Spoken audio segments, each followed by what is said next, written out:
The Northern Son. Puzzle. Summary. Rhaenys Targaryen lives. Taken north by Ned Stark and guarded by a disgraced knight who chose honor over crown and his father, the last Targaryen princess is raised beneath snow-heavy skies, loved as one of Winterfell's own. Hidden from the realm, she becomes the North's quiet secret, its northern son. When Robert Baratheon dies and war tears the Seven Kingdoms apart, her survival changes everything. As Robb Stark rises as king in the North, friendship turns to love and a forgotten claim threatens to reshape the fate of the realm. Notes. This story was born after I fell down a rabbit hole of Jaime Lannister what-if scenarios and couldn't stop thinking about the one moment that could have changed everything, if he'd reached the princess just a little sooner. One idea led to another and suddenly I couldn't let it go.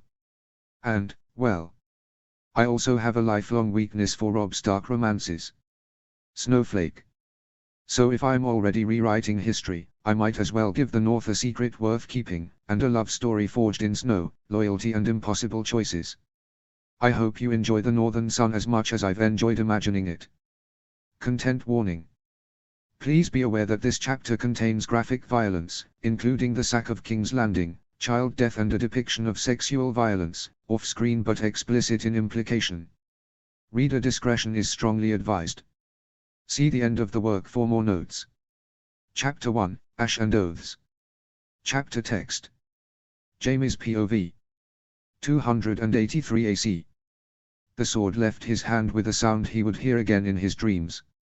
Steel slid free of flesh with a wet, reluctant kiss, and Aerys Targaryen, king of the Andals, the Rhoynar, and the First Men, folded forward like a puppet whose strings had been cut. For half a heartbeat the old man only stared, eyes wide and disbelieving, as if the world had suddenly offended him by daring to end. Then the Mad King fell. Jaime Lannister did not move. He stood behind the Iron Throne with his blade hanging at his side, the point dripping red in slow, heavy drops onto the blackened stone. Smoke crawled through the air in ghostly ribbons. Somewhere deeper in the castle, men screamed. Somewhere closer, fire crackled in an eager, hungry way. His white cloak felt heavier than chainmail. Kingslayer. The word did not exist in his mouth yet, he had not spoken it, no one had spat it at him, but it came anyway, slipping into his skull like poison. Kingslayer. Oathbreaker. Traitor. He could see it, already, the looks, the whispers, the songs sung by men who had never stood this close to madness and wildfire. Aerys lay crumpled at the foot of the throne, one hand still half raised as if to command flames that did not answer him. Jaime stared at that hand. Stared at the slack mouth. Stared at the brittle crown of pale hair. He told me to bring him my father's head. He told Rossart to burn them all. Burn them all. The words came back with Aerys' spittle, with the stink of fierce sweat, with the sound of a dagger skittering across stone. Jaime's jaw clenched until his teeth ached. He could still feel the press of Aerys' breath against his ear, hot and rancid. Let him be king of ashes. Jaime's fingers tightened around his sword hilt until the leather creaked. The throne room was not silent, nothing in the Red Keep was ever truly silent, but for a moment he heard only his own breathing. Fast. Ragged. A boy's breath, not a knight's. 17 and wearing a cloak meant for legends.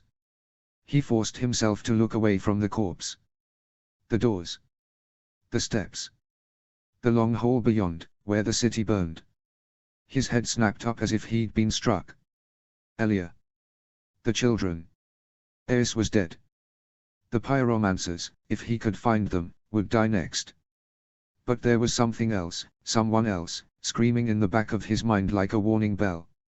Aerys had screamed burn them all because the rebels were at the gates, because Tywin Lannister had come smiling with an army. And father's men. Tywin's men did not come to kneel. Jaime shoved the thought down and moved. His boots rang against the stone as he ran, the white cloak snapping behind him like a banner of mockery. He took the steps 2 at a time, pushing through smoke and fear. The Red Keep had become a beast with its belly split open, its halls crawling with armed men who wore lion badges and smelled of sweat, blood, and opportunity. Someone tried to shout at him. Someone else tried to grab his arm, perhaps to ask, perhaps to stop him. Jaime shouldered past without looking. Elia. Rhaenys. Aegon. His breath burned in his throat. His mind ran faster than his legs. If the city had fallen, if the gates had opened, if his father's men had poured in like water finding a crack, then the royal apartments would be the first prize. Not gold. Not jewels. Not tapestries. Names. Targaryen names, to be crushed. He turned down a familiar corridor, the air changing in a way that made his skin crawl. The family hallways were quieter, not untouched by violence but insulated from the roar of the streets. The light here was softer, filtered through stained glass, throwing weak colors over stone that felt suddenly too clean for what was coming. And then, a cry. High and thin, a child's cry that did not sound like any scream of battle. It was fear stripped bare, pure as a knife. Jaime's heart lurched. Rhaenys. He knew that cry the way he knew the weight of his sword and the seams of his white cloak, intimately, painfully. He had stood outside Elia Martell's apartments often enough before the rebellion truly bared its teeth, posted there on Aerys' whims and Rhaegar's requests, watching the quiet little family in the only moments the Red Keep ever allowed them peace. He had watched the princess race barefoot down these corridors, curls flying, chasing after her nurse and shrieking with laughter until Elia's gentle voice called her back. He had seen her tiny hands reach for him without fear, offering him a sticky sweetmeat from her own plate like it was a night's dew. He had heard her call him a lion bright and certain, as if it were the most natural thing in the world that a lion should guard a dragon's den. Not because she understood politics or oaths. Because, to a child, he had simply been there. And now that same voice, usually laughter, usually mischief, was shredded into terror. Jaime ran faster. The sound came from a side chamber, one that had once belonged to Prince Rhaegar, before he'd left to die on the Trident. Jaime recognized the carved dragons on the doorframe. A cruel joke of stone, now. He slammed through the door. The room was dim, curtains half drawn, smoke filtering in from somewhere unseen. A canopy bed loomed like a dark shape. Broken trinkets littered the floor. One of the painted panels on the wall had been slashed open, gouged by a blade. And near the bed, a man in armor, broad-shouldered, moving with lazy confidence. Amory Lorque. Jaime's stomach turned. Lorca's mouth was twisted in a grin that held no humor. He had a little girl by the arm, dragging her out from beneath the bed as if she were a kitten he meant to drown. She fought him with small hands and wild terror, bare feet scrabbling on the floor. Her face was blotched red from crying, her hair tangled. Her eyes, gods, her eyes, were huge and dark, shining with tears and the bright, desperate belief that if she screamed loud enough, someone would come. She screamed again. Please. Rhaenys sobbed, the word broken and lisped with a child's panic. Please, please, Mama. Lorque lifted his knife. The blade caught a sliver of light and flashed. Jaime did not think. His body moved before his mind could find language for what he was seeing. He crossed the room in 3 strides and slammed into Lorca's side with the full force of his weight and rage. The older man staggered, surprise widening his eyes. His grip on the child loosened, Rhaenys stumbled away, tripping over her own feet. Lorque snarled and swung the knife blindly. Jaime batted it aside with his gauntlet and drove his sword forward. Steel punched through mail and flesh like it had been made for this single moment. Lorque made a sound, half a cough, half a wheeze, his grin collapsing into astonishment. Jaime shoved harder, feeling the resistance give, feeling the point find its way through a man's body. He pushed until Lorque was pinned, and then he twisted. Blood splattered hot against Jaime's hand. Lorque slid down the blade, legs buckling. He hit the floor with a heavy thud and tried to breathe through a throat that had forgotten how. Jaime yanked his sword free. Lorca's eyes rolled, still trying to understand why the world had decided to turn on him. Jaime did not give him the luxury of confusion. He kicked the man's knife away and stood over him until the last twitch stopped. Only then did he turn. Rhaenys had backed herself into a corner between a carved chest and the wall. She was shaking so hard her whole body trembled like a leaf. Her little hands were up as if she could ward off the world. Tears ran in thick tracks down her cheeks. She stared at him, at his sword, at the blood on his cloak, and her breath hitched, a tiny broken sound. For a heartbeat, she looked at him like a stranger. Not because she didn't know him, but because terror has a way of stealing faces. All she could see now was a blood-splashed night in a ruined room with a dead man on the floor, and fear turned every grown man into a monster. Jaime forced himself to breathe. Forced himself to lower the sword, to soften his shoulders, to become something other than a monster in shining armor. He knelt. Slowly. Carefully.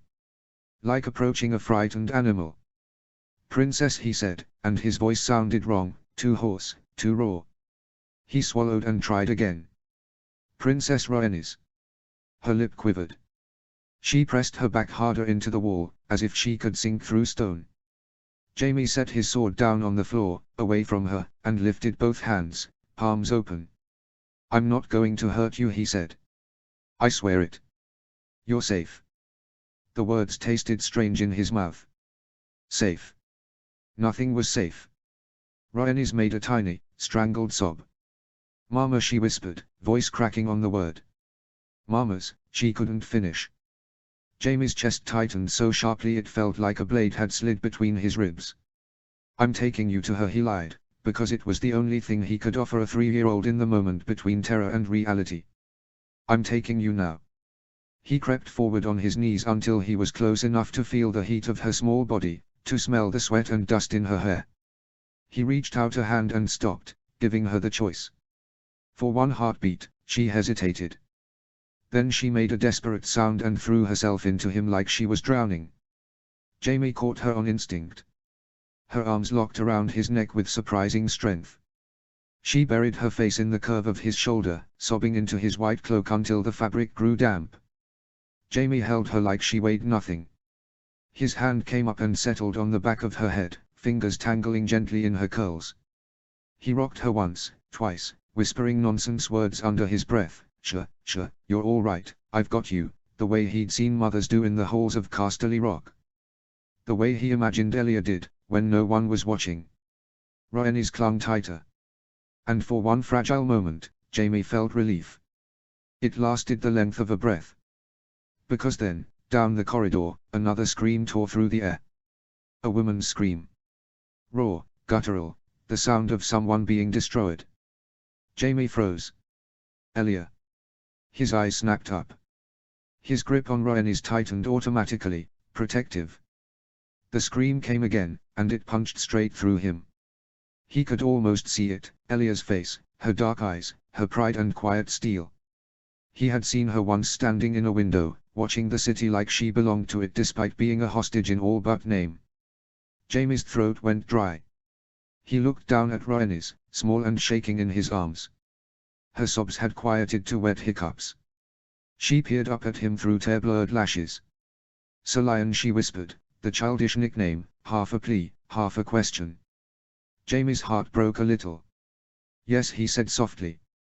"Yes, Princess. I'm here." He stood, scooped her higher against his chest, and ran. The corridor blurred. Smoke thickened, stinging his eyes. His boots slid once on something slick, blood, he realized distantly, and he adjusted his hold on the child. "Hold on," he murmured to her, and she obeyed, wrapping her arms around his neck again, face buried against him like she could hide inside his bones. The screaming led him to the door. The door to Elia's chambers stood ajar. The smell hit him first. Blood. Sweat. And something else, something sour and animal, the stink of violation. Jaime's stomach lurched so violently he almost retched. He pushed the door open with his shoulder. And stepped into hell. The room was wrecked. A table overturned. A jar of perfume shattered on the floor, the sweet scent mixed grotesquely with blood. One of the tapestries had been ripped, the threads hanging like torn flesh. On the ground. A baby. Aegon. For a heartbeat Jaime could not make sense of what he was seeing, because his mind refused to shape the horror into reality. The child lay twisted, small body broken. The head was. Jaime's vision went white. He heard his own breath, loud and harsh. Heard Rhaenys whimper once, sensing the shift in him. And then he saw the other shape. A man, huge, armored, looming over a woman sprawled on the bed like a doll tossed aside. The woman's limbs were limp. Her face was turned away, hair stuck to her cheek with blood. her body. The man's motions were brutal and indifferent. The sound of it, gods, the sound, was something Jamie would have killed not to hear. Gregor Clegane. The mountain. Jamie's hands went numb on his sword hilt. Gregor hadn't seen him yet. He was too consumed, too certain no one would challenge him. The mountain took what he wanted and the world moved aside. That was the nature of men like him. Jamie's mind snapped into cold clarity. Rhaenys. He shifted her quickly, turning her face into his shoulder so she saw only his cloak. Don't look, he whispered, voice shaking with fury. Don't look, princess. She made a frightened sound but obeyed, clinging tighter. Jamie backed toward the door, lowering his stance so his body blocked her view. He slipped into the hallway and set her down behind the thick door frame where she would be hidden from the room. He tore a blanket from a nearby chair and wrapped it around her small shoulders, tucking it under her chin like armor. Stay, he commanded softly, eyes locking onto hers. Stay right here. Do not move. Do you understand me? Rhaenys's eyes were huge, wet with fresh tears. She nodded, swallowing hard. Sir Lion, she whispered again. Jamie cupped her cheek briefly with a blood-smeared glove, gentler than he deserved to be. I'm right here, he said. I'll come back for you. I swear it. Then he turned back into the room. His sword slid free with a sound like a promise. Clegane, Jamie said. Gregor paused mid-motion, slow as a beast lifting its head. He turned, and his helm caught the light, blank and monstrous. Even in the gloom, Jamie could see the dark smear of blood across his arm, the slick shine on his gauntlet. The mountain stared at him as if Jamie were an inconvenience. Then he laughed. It was a deep sound, like stones grinding together. What's this? Gregor rumbled. A white cloak come to save her. Jamie did not answer. If he opened his mouth, he was afraid what would come out would not be words but something feral. Gregor shoved the dead woman, Elia, aside without looking at her, like she was nothing. He rose to his full height, towering, pulling his sword free with casual strength. Jamie stepped forward. The first clash rang loud enough to shake the walls. Gregor swung with the weight of a falling tree. Jamie barely got his blade up in time. The impact jolted through his arms, teeth rattling. Pain shot down his wrists. He slid back half a step, boots skidding. Gregor pressed immediately, hacking downward, then sweeping across. The mountain fought like he meant to break stone. Each blow was meant to end it, to crush. Jamie met steel with steel and let fury steady him. He ducked under a swing that would have taken his head and drove forward, slashing at Gregor's side. His blade scraped armor, sparks spitting. Gregor grunted, more irritated than hurt, and backhanded Jamie with his free hand. The blow caught Jamie's shoulder and sent him stumbling. His vision flashed. His muscles screamed. Gregor advanced, boots thudding. Little Lion, the mountain mocked, voice muffled through his helm. Your father sent you to play knight. Jamie's answer was a snarl. He rushed in low, sliding under Gregor's next strike and stabbing upward, aiming for the gap beneath the arm. The point found leather. Gregor roared, a real sound of anger now, and swung down. Jamie twisted aside just in time. Gregor's sword slammed into the floorboards, splintering wood. Jamie struck again, faster, 3 quick cuts, each seeking a weakness. He moved like water around rock, slipping in and out of range, forcing the mountain to turn, to follow, to work. Gregor's strength was terrifying. One clean hit and Jamie would be broken. Jamie knew that. He could feel it in every blocked strike, every impact that numbed his fingers. But Jamie had something Gregor did not. Jamie had rage. Not the hot, stupid anger of an insulted man. Something older. Something deep and shaking, born of watching a king burn men alive, born of being told to smile through it. Born of hearing Elia scream and seeing a baby's smashed skull on the floor. Gregor lunged, trying to pin him against the wall. Jamie let him. At the last instant he dropped and rolled, feeling the wind of the blade above him. He came up behind Gregor and slammed his sword into the back of Gregor's knee. The mountain bellowed and staggered. Jamie drove forward, ramming his shoulder into Gregor's back, forcing him to stumble into the ruined bed frame. Gregor turned, swinging blind. Jaime's blade met it, sparks flying, and Jaime shoved, put his whole body into it, forcing Gregor's sword up, away. He used the opening to slash at the side of Gregor's helm. Metal shrieked. The helm dented slightly. Not enough. Gregor's fist slammed into Jaime's ribs. Pain exploded. Jaime gasped, almost losing his sword. He staggered back, breath ragged. Gregor advanced again, relentless. "You die here," Gregor said, calm now. "Certain. Like the rest." Jaime's eyes flicked past Gregor's bulk to the floor. "Egon. Elia." His stomach twisted, and then hardened into something like iron. "No," Jaime said. His voice was ice. "You do." Gregor swung. Jaime did not block. He stepped into the blow, letting the blade slide along his pauldron, biting into metal and leaving fire behind. He used the momentum to close distance, to get inside Gregor's reach where the big man's sword became clumsy. Jaime jammed his hilt upward into Gregor's throat. The mountain choked, staggering. Jaime shoved him back, then kicked hard, right into the damaged knee again. Gregor's leg buckled. The mountain went down to one knee with a roar of pure fury. Jaime did not hesitate. He raised his sword with both hands, muscles screaming, and brought it down. Not at armor. Not at chest. At the neck. At the thin vulnerable line where steel met flesh. The first strike bit into mail and resistance. The second drove deeper. The third. The head came free with a brutal finality that shocked even Jaime. Gregor's helm and skull rolled across the floor, trailing blood, coming to rest near the shattered perfume jar.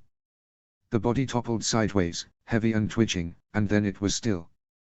The room went silent except for Jaime's breathing. He stood over the corpse, trembling. His arms felt like lead. Blood dripped from his sword in steady drops, each one too loud in the aftermath. Jaime stared at Elia. At what was left of her dignity. At Egon's broken little body. Something inside him cracked. He swallowed hard, throat burning, and forced his legs to move. He crossed to Elia's side, kneeling beside her. Her skin was already cooling. Her eyes were half open, staring at nothing. Jaime's chest tightened until it hurt to breathe. "I'm sorry," he whispered, a confession no one would ever absolve. "I'm sorry. I was too late." He squeezed his eyes shut for a moment, and when he opened them again, his gaze went to Egon. The baby prince, dead before he could ever understand what a crown meant. Jaime looked away quickly, because if he stared too long he might break apart completely. Footsteps pounded in the corridor. Voices. Men coming. Jaime surged to his feet in one motion, every muscle snapping back into readiness. He wiped his sword half-heartedly on a torn piece of cloth and moved to the doorway. "Rhaenys." He swept her up into his arms so fast she squeaked in surprise. He turned her face away from the room, tucking her head into his neck. She clung to him immediately, small body trembling. "It's okay," Jaime murmured, though nothing was okay. "I've got you." He stepped into the corridor with his sword raised. Men spilled around the corner, Lannister guards with lion badges, their faces red with excitement and bloodlust. Their eyes went wide when they saw him. And behind them, calm as the eye of a storm, Tywin Lannister. His father's face was carved from stone. His gaze flicked briefly to Jaime's blood-soaked white cloak, to the sword in his hand, to the small girl curled against his chest. Then he looked past Jaime, into the room. He saw Elia. He saw Egon. He saw Gregor's headless body. A flicker, barely there, passed through his eyes. Not grief. Not horror. Calculation. Annoyance. "You've made a mess," Tywin said coolly. Jaime's grip tightened around Rhaenys. "She's alive," Jaime said, voice low. Tywin's gaze settled on the child. "So I see." His father stepped closer, boots silent on the stone. The guards hung back, uncertain.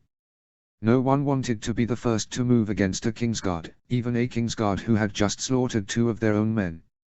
"You will hand her to me," Tywin said. It wasn't a request. Rhaenys whimpered, sensing danger in the air like a storm on the horizon. She pressed her face tighter into Jaime's neck. Jaime lifted his sword a fraction higher. "No," he said. Tywin's eyes narrowed. "Jaime." "No." Jaime's voice sharpened. "You will not touch her." His father's mouth tightened into a thin line. "This is not your decision." "It is." Jaime snapped, and then immediately regretted the crack in his control. He forced himself to breathe, to steady. "I won't let you do to her what you did to them." Tywin's gaze flicked again into the room. "They were dead the moment the gates opened," he said, as if discussing the weather. "The realm will not accept dragon spawn." "She's 3," Jaime hissed. Tywin stepped closer, stopping just out of sword range. "She is a symbol. A threat. She is a living banner men will rally to. You know this." Jaime's arms ached from holding Rhaenys, but he did not shift her. He would not let go. "If you want her," Jaime said, voice deadly calm, "you'll have to kill me." For the first time, something like real emotion flickered in Tywin's eyes, anger, yes, but also a kind of disbelief. As if his son had stepped off the board and refused to play the game. Tywin did not move. He would not attack Jaime. Not here. Not in front of witnesses. Not when there were still wars to win and a new king to charm. Tywin's gaze slid toward the corridor, toward the far end where the Red Keep groaned with the sound of conquest. "Very well," he said, the words as cold as winter stone. "Hold her, then. Clutch your dragon. But do not mistake this for victory." Jaime's heart pounded. Tywin turned slightly to the guards. "Leave us." They hesitated. Tywin's stare cut them into obedience. The men withdrew, though not far. Jaime could feel their eyes like knives. Tywin's voice lowered. "When Robert comes, he will demand her. He will not be as sentimental as you are being." Jaime stared at him. "Sentimental," he repeated, incredulous. Tywin's mouth tightened. "Do not be a fool, Jaime. You have done enough damage for one night." Damage. As if Elia and Aegon were broken furniture. As if the mountain's brutality was a spill to mop up. Jaime's hand trembled on his sword hilt. He forced himself to speak through clenched teeth. "If Robert wants her, he can try to take her from me." Tywin studied him for a long, measuring moment. Then he inclined his head almost imperceptibly, as if filing away a new piece of information. "Then we will see," Tywin said, and walked away. Jaime stood there in the ruined corridor, blood on his hands, a princess in his arms, and the weight of what he had done settling into his bones. He was a kingslayer. And now, in his arms, he held the last thing that would make that crime matter. Jaime found the room by instinct. It was small, tucked away in a lesser-used wing of the family apartments, quiet, with thick stone walls that muffled the chaos beyond. There was a narrow bed, a hearth, a simple wash basin and a single window that looked out over King's Landing like a wounded eye. He shoved a heavy cabinet against the door first. Then a chair. Then whatever else he could drag with one hand while holding Rhaenys with the other. The barricade was clumsy, but it would buy seconds if someone tried to force entry. Seconds mattered. Rhaenys had gone strangely silent, exhaustion and shock weighing her down. Her little face was streaked with dried tears. She blinked slowly, as if the world had become too much to hold in her mind. Jaime laid her gently on the bed and tucked the blanket around her. His hands were still sticky with blood. He hated that, hated touching her with hands that had killed. But he had killed for her. He knelt beside the bed, keeping his sword close. "Princess," he whispered, and when she looked at him, he tried to soften his voice. "You're safe here for a little while." Rhaenys stared at him with solemn, frightened eyes that looked too old for a 3-year-old. "Where's Mama?" she asked, small voice trembling. Jaime's throat closed. He could not do it. Not now. Not with the smell of Elia still in his nose. He swallowed. "Your mother is gone," he said carefully, the words slow as if they might cut. "I'm sorry." Rhaenys frowned, confused by the gentleness in his tone, by the heaviness of the room. "Gone where?" Jaime reached out and brushed a curl away from her forehead. "Somewhere safe," he lied again, because truth was a blade and she was too small to bleed from it yet. Her lip quivered. She made a sound like a wounded animal, and then, finally, the tears came again. She cried quietly at first, a little hiccuping sob, and then harder, her whole body shaking with it. Jamie sat on the edge of the bed and let her cling to him, her small hands bunching his cloak. "Sir Lion," she whispered, voice muffled against him. "Don't go." "I won't," Jamie promised. And this time, he meant it. She cried until her body ran out of strength. Her sobs slowed to shudders. Her eyelids fluttered. Eventually, her grip loosened and she fell asleep pressed against his side, cheeks damp, curls spread across his arm. Jamie did not move for a long time. He watched her breathe. In, out. Small, steady breaths, the simple proof that she still lived. Outside the room, the Red Keep still raged. He heard distant shouts, the clash of steel, the roar of fire. Somewhere, men were dying. Somewhere, men were celebrating. Jamie stared at the door he had barricaded and felt something in him harden into a terrible, unwavering shape. They will come for her. Not just his father. Not just Lannister men who wanted to finish what they'd begun.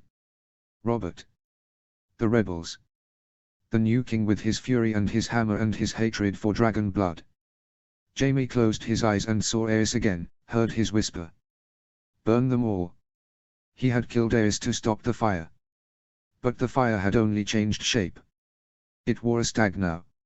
It would call itself justice. Jamie pressed a fist to his mouth, breathing through the tremor in his hands. What have I done? He had killed a king. He had killed a lord's man. He had killed the mountain, Tywin's weapon, Tywin's brute, because the brute had been in the act of desecrating a princess. And now he sat in a small room with a sleeping child and no plan beyond no one takes her. He was 17. A boy. A boy who had been dressed in white and told he was a man. He stared down at Rhaenys. She looked so small. Her lashes rested against her cheeks. Her mouth was parted slightly in sleep. The blanket rose and fell with her breathing. Her whole world was destroyed in one night. Jamie's chest tightened until it hurt. If Rhaegar is dead, he murmured to the empty room, and Aegon. His voice broke on the name. He swallowed and forced himself to continue. Then you're next. He looked at her like the words could change the shape of reality. Princess Rhaenys Targaryen. A claim. A spark. Jamie had never cared for crowns. He had cared for vows, for glory, for the shining ideal of being a knight. That ideal had died in his hands the moment he watched Aerys burn men alive and realized no one would stop him. Now something else lived in its place. Resolve. They'll have to kill me too, he whispered. Because if he handed her over, if he let them butcher her like a pig in the name of peace, then what had any of it been for? What had killing Aerys been for? What had the White Cloak ever meant? Jamie sat in the dark while the night crawled forward, sleepless and wired with horror. He washed his hands twice, scrubbing until his skin burned, but the blood felt like it had seeped into him deeper than flesh. He checked the barricade. Listened at the door. Counted footsteps when they passed. He did not sleep. At some point, the sounds outside shifted. The screaming faded into scattered shouts. The Red Keep quieted in the exhausted way of a battlefield after a slaughter. Dawn crept slowly through the narrow window, turning smoke into pale gold. Morning. A new day, as if the world had not ended. Jamie was sitting with his back against the wall, sword across his knees, when the knock came. 3 sharp raps. His spine snapped straight. Every muscle went rigid. Sir Jamie, a man's voice called through the door. You are commanded to present yourself in the throne room. Jamie's grip tightened on his sword. He looked at Rhaenys. The princess stirred, blinking awake. She sat up slowly, eyes widening as she took in his expression, the barricaded door, the tension in the air. Sir Lion, she whispered, fear immediately crawling into her voice. Jamie pushed himself to his feet and went to her, kneeling. He wrapped the blanket around her again, snug and protective. Yes, he said, and forced steadiness into his tone. It's time to go. Rhaenys swallowed. She nodded with a brave little motion that made Jamie's heart ache. She did not ask about her mother again. Perhaps some part of her had started to understand. Or perhaps she simply knew now that questions could hurt. Jaime scooped her into his arms. She curled into him instantly, burying her face in his neck as if she could disappear there. He moved the barricade just enough to slip out, sword drawn. The whole way beyond smelled of smoke and cold stone. 2 guards waited. Not his Kingsguard brothers, Lannister men, grim-faced. They eyed the child in his arms with open discomfort, like she was a snake. Jaime stared them down until they looked away. He walked. Each step toward the throne room felt like stepping toward judgment. He imagined Robert there, laughing with his men, his warhammer still smelling of Rhaegar's blood. He imagined Tywin standing tall and calm, already weaving his web. He imagined the looks on their faces when they saw the little dragon alive. They would demand her. They would demand him, too, his obedience, his surrender, his silence. Jaime tightened his hold on Rhaenys. When the doors to the throne room opened, the sound hit him first, voices layered together, the murmur of men arguing over the shape of a new world. Then he stepped inside and the room turned. He saw everything in flashes, sharp as sword points. His father, standing near the front, face unreadable, except for the tightness at his mouth when his eyes landed on the child. Jon Arryn, grey and composed, gaze flicking over Jaime with the careful interest of a man assessing a problem. And Robert, massive, broad, a storm contained in a man's body. He sat where a king sat now, though the Iron Throne itself still loomed behind him like a challenge. His face was flushed, eyes bright with fury and victory. And near the side, Ned Stark. He looked tired in the way only honorable men looked after war, not triumphant, not gleaming, but weighed down with what they had done and what they had seen. His gaze fixed immediately on the child in Jaime's arms. For a heartbeat, something softened in his face. Relief. Then the softness vanished, replaced by wary steel. Robert's eyes widened, then narrowed. What in 7 hells is that? Robert barked, voice echoing off the stone. Rhaenys flinched at the volume, whimpering softly into Jaime's neck. Jaime held her tighter and stepped forward, sword still drawn. The scrape of steel against the floor made several men tense. That Tywin said smoothly, is Princess Rhaenys. Robert surged to his feet, fury flaring so hard it seemed to heat the air. She should be dead. Jaime's spine went colder than ice. Robert pointed at him like Jaime was filth. You, Kingslayer. You come here with the dragon's whelp in your arms as if you expect applause. Jaime's jaw clenched. The title hit him like a slap, public and sharp. Call me what you like, Jaime said, voice low, but she lives. Robert took a step forward, hands clenched. Give her to me. Jaime's sword came up instantly. No. The room exploded into noise. Men shouted. Someone reached for a weapon.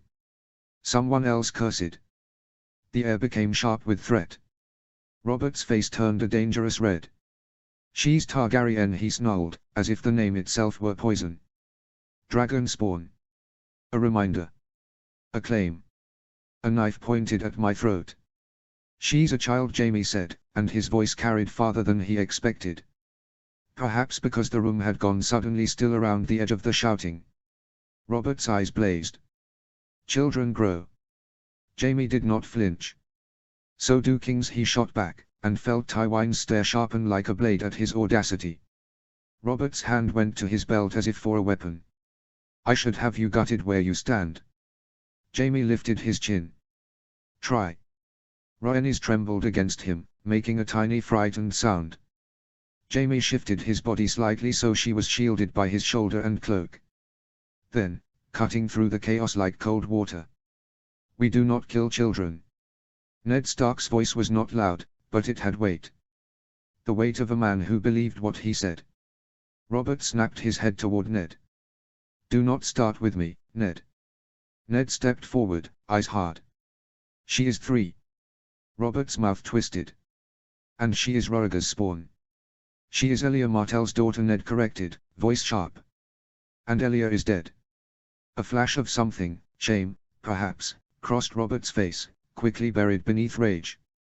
Jon Arryn lifted a hand slightly. Your Grace, he said, calm as stone. Let us be measured. measured.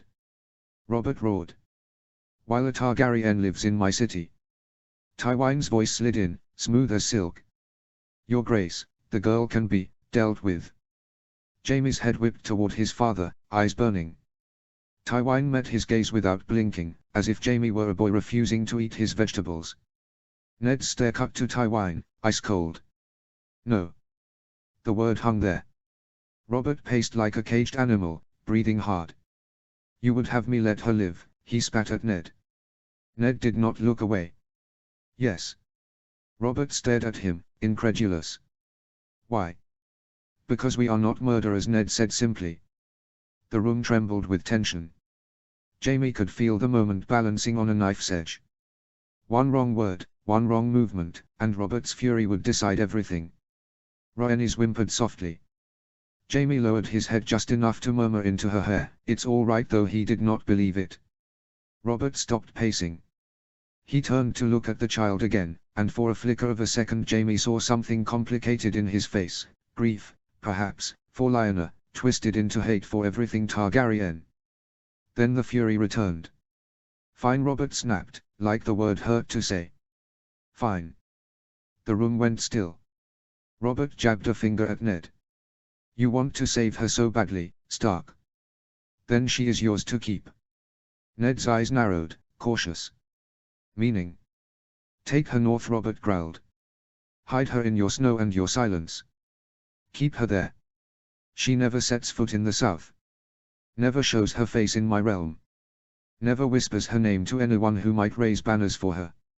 His eyes burned into Ned's.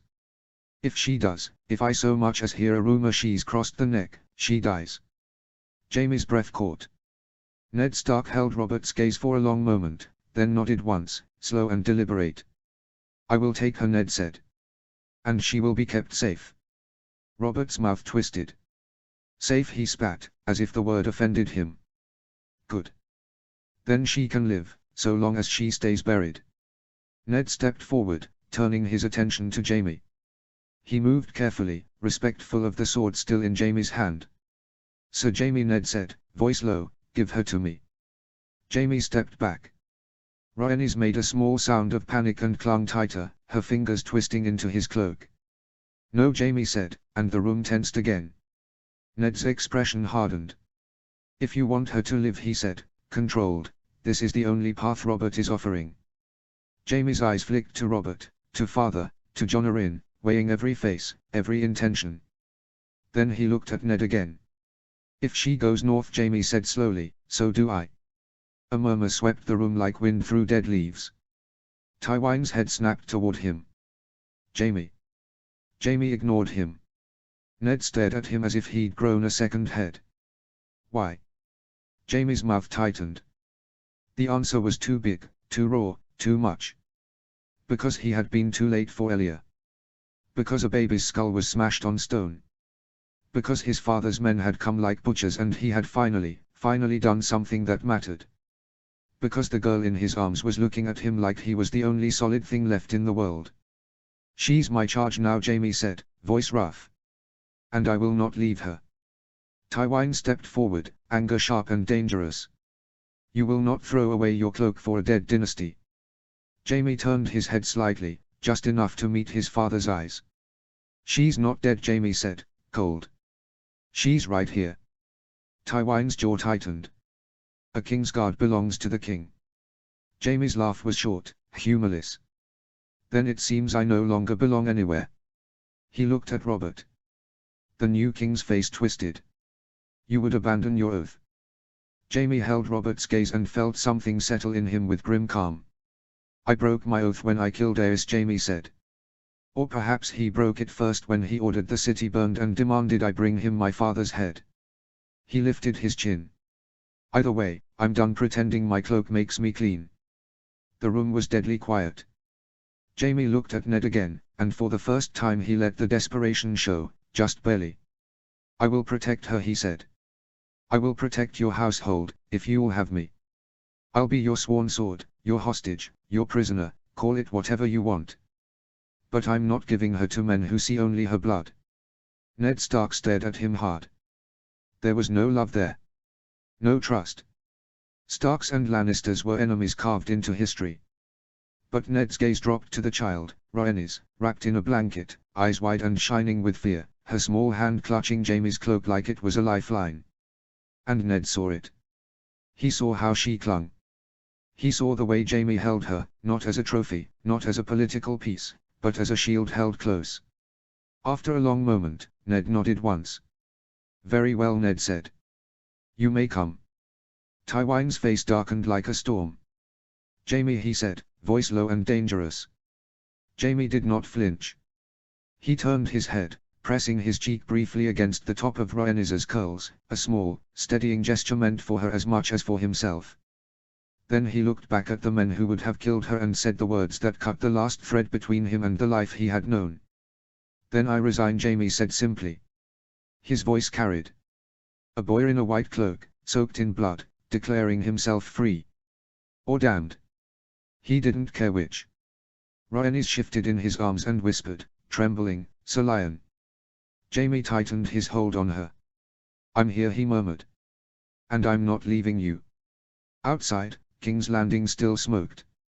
Inside, Jaime Lannister chose his princess. And the realm, whether it knew it yet or not, tilted on its axis. Chapter 2, Where Snow Keeps Secrets. Summary. Winterfell stands quiet beneath the snow as Rhaenys reflects on the life she has built in the north, and the family that has claimed her as their own.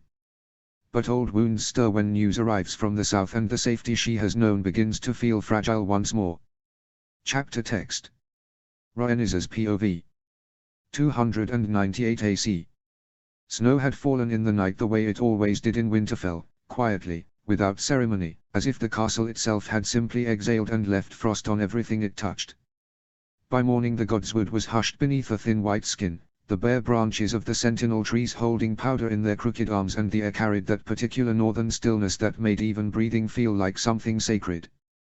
Rhaenys knelt before the heart tree with her hands resting lightly in her lap, palms up, as if she were waiting for an answer she had long ago stopped expecting.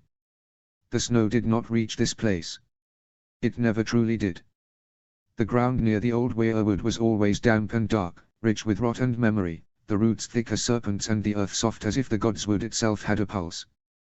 The pool was half frozen along its edges, and the water reflected the carved face of the tree in a dark mirror, eyes bleeding red sap, mouth stretched in that eternal, knowing grief. She did not pray. Not in the way septons meant, with words recited and faith polished until it shone. She came here because there were some thoughts that could not live in rooms filled with firelight and laughter, not even in Winterfell, not even among people who loved her. Some thoughts demanded cold air and quiet. They demanded a witness that did not interrupt, that did not try to comfort too soon. The heart tree had seen everything. It would see her too. 17 years. It had been 17 years since King's Landing had become a slaughterhouse, since her mother's screams had ended in silence, since her baby brother had died before he could even learn the shape of his own name. 17 years since her father, though she held him only in the haze of old paintings and half-remembered stories, had fallen at the trident beneath Robert Baratheon's hammer, and the realm had decided that the dragon had to be extinguished completely. She was 20 now, and the numbers sometimes meant nothing.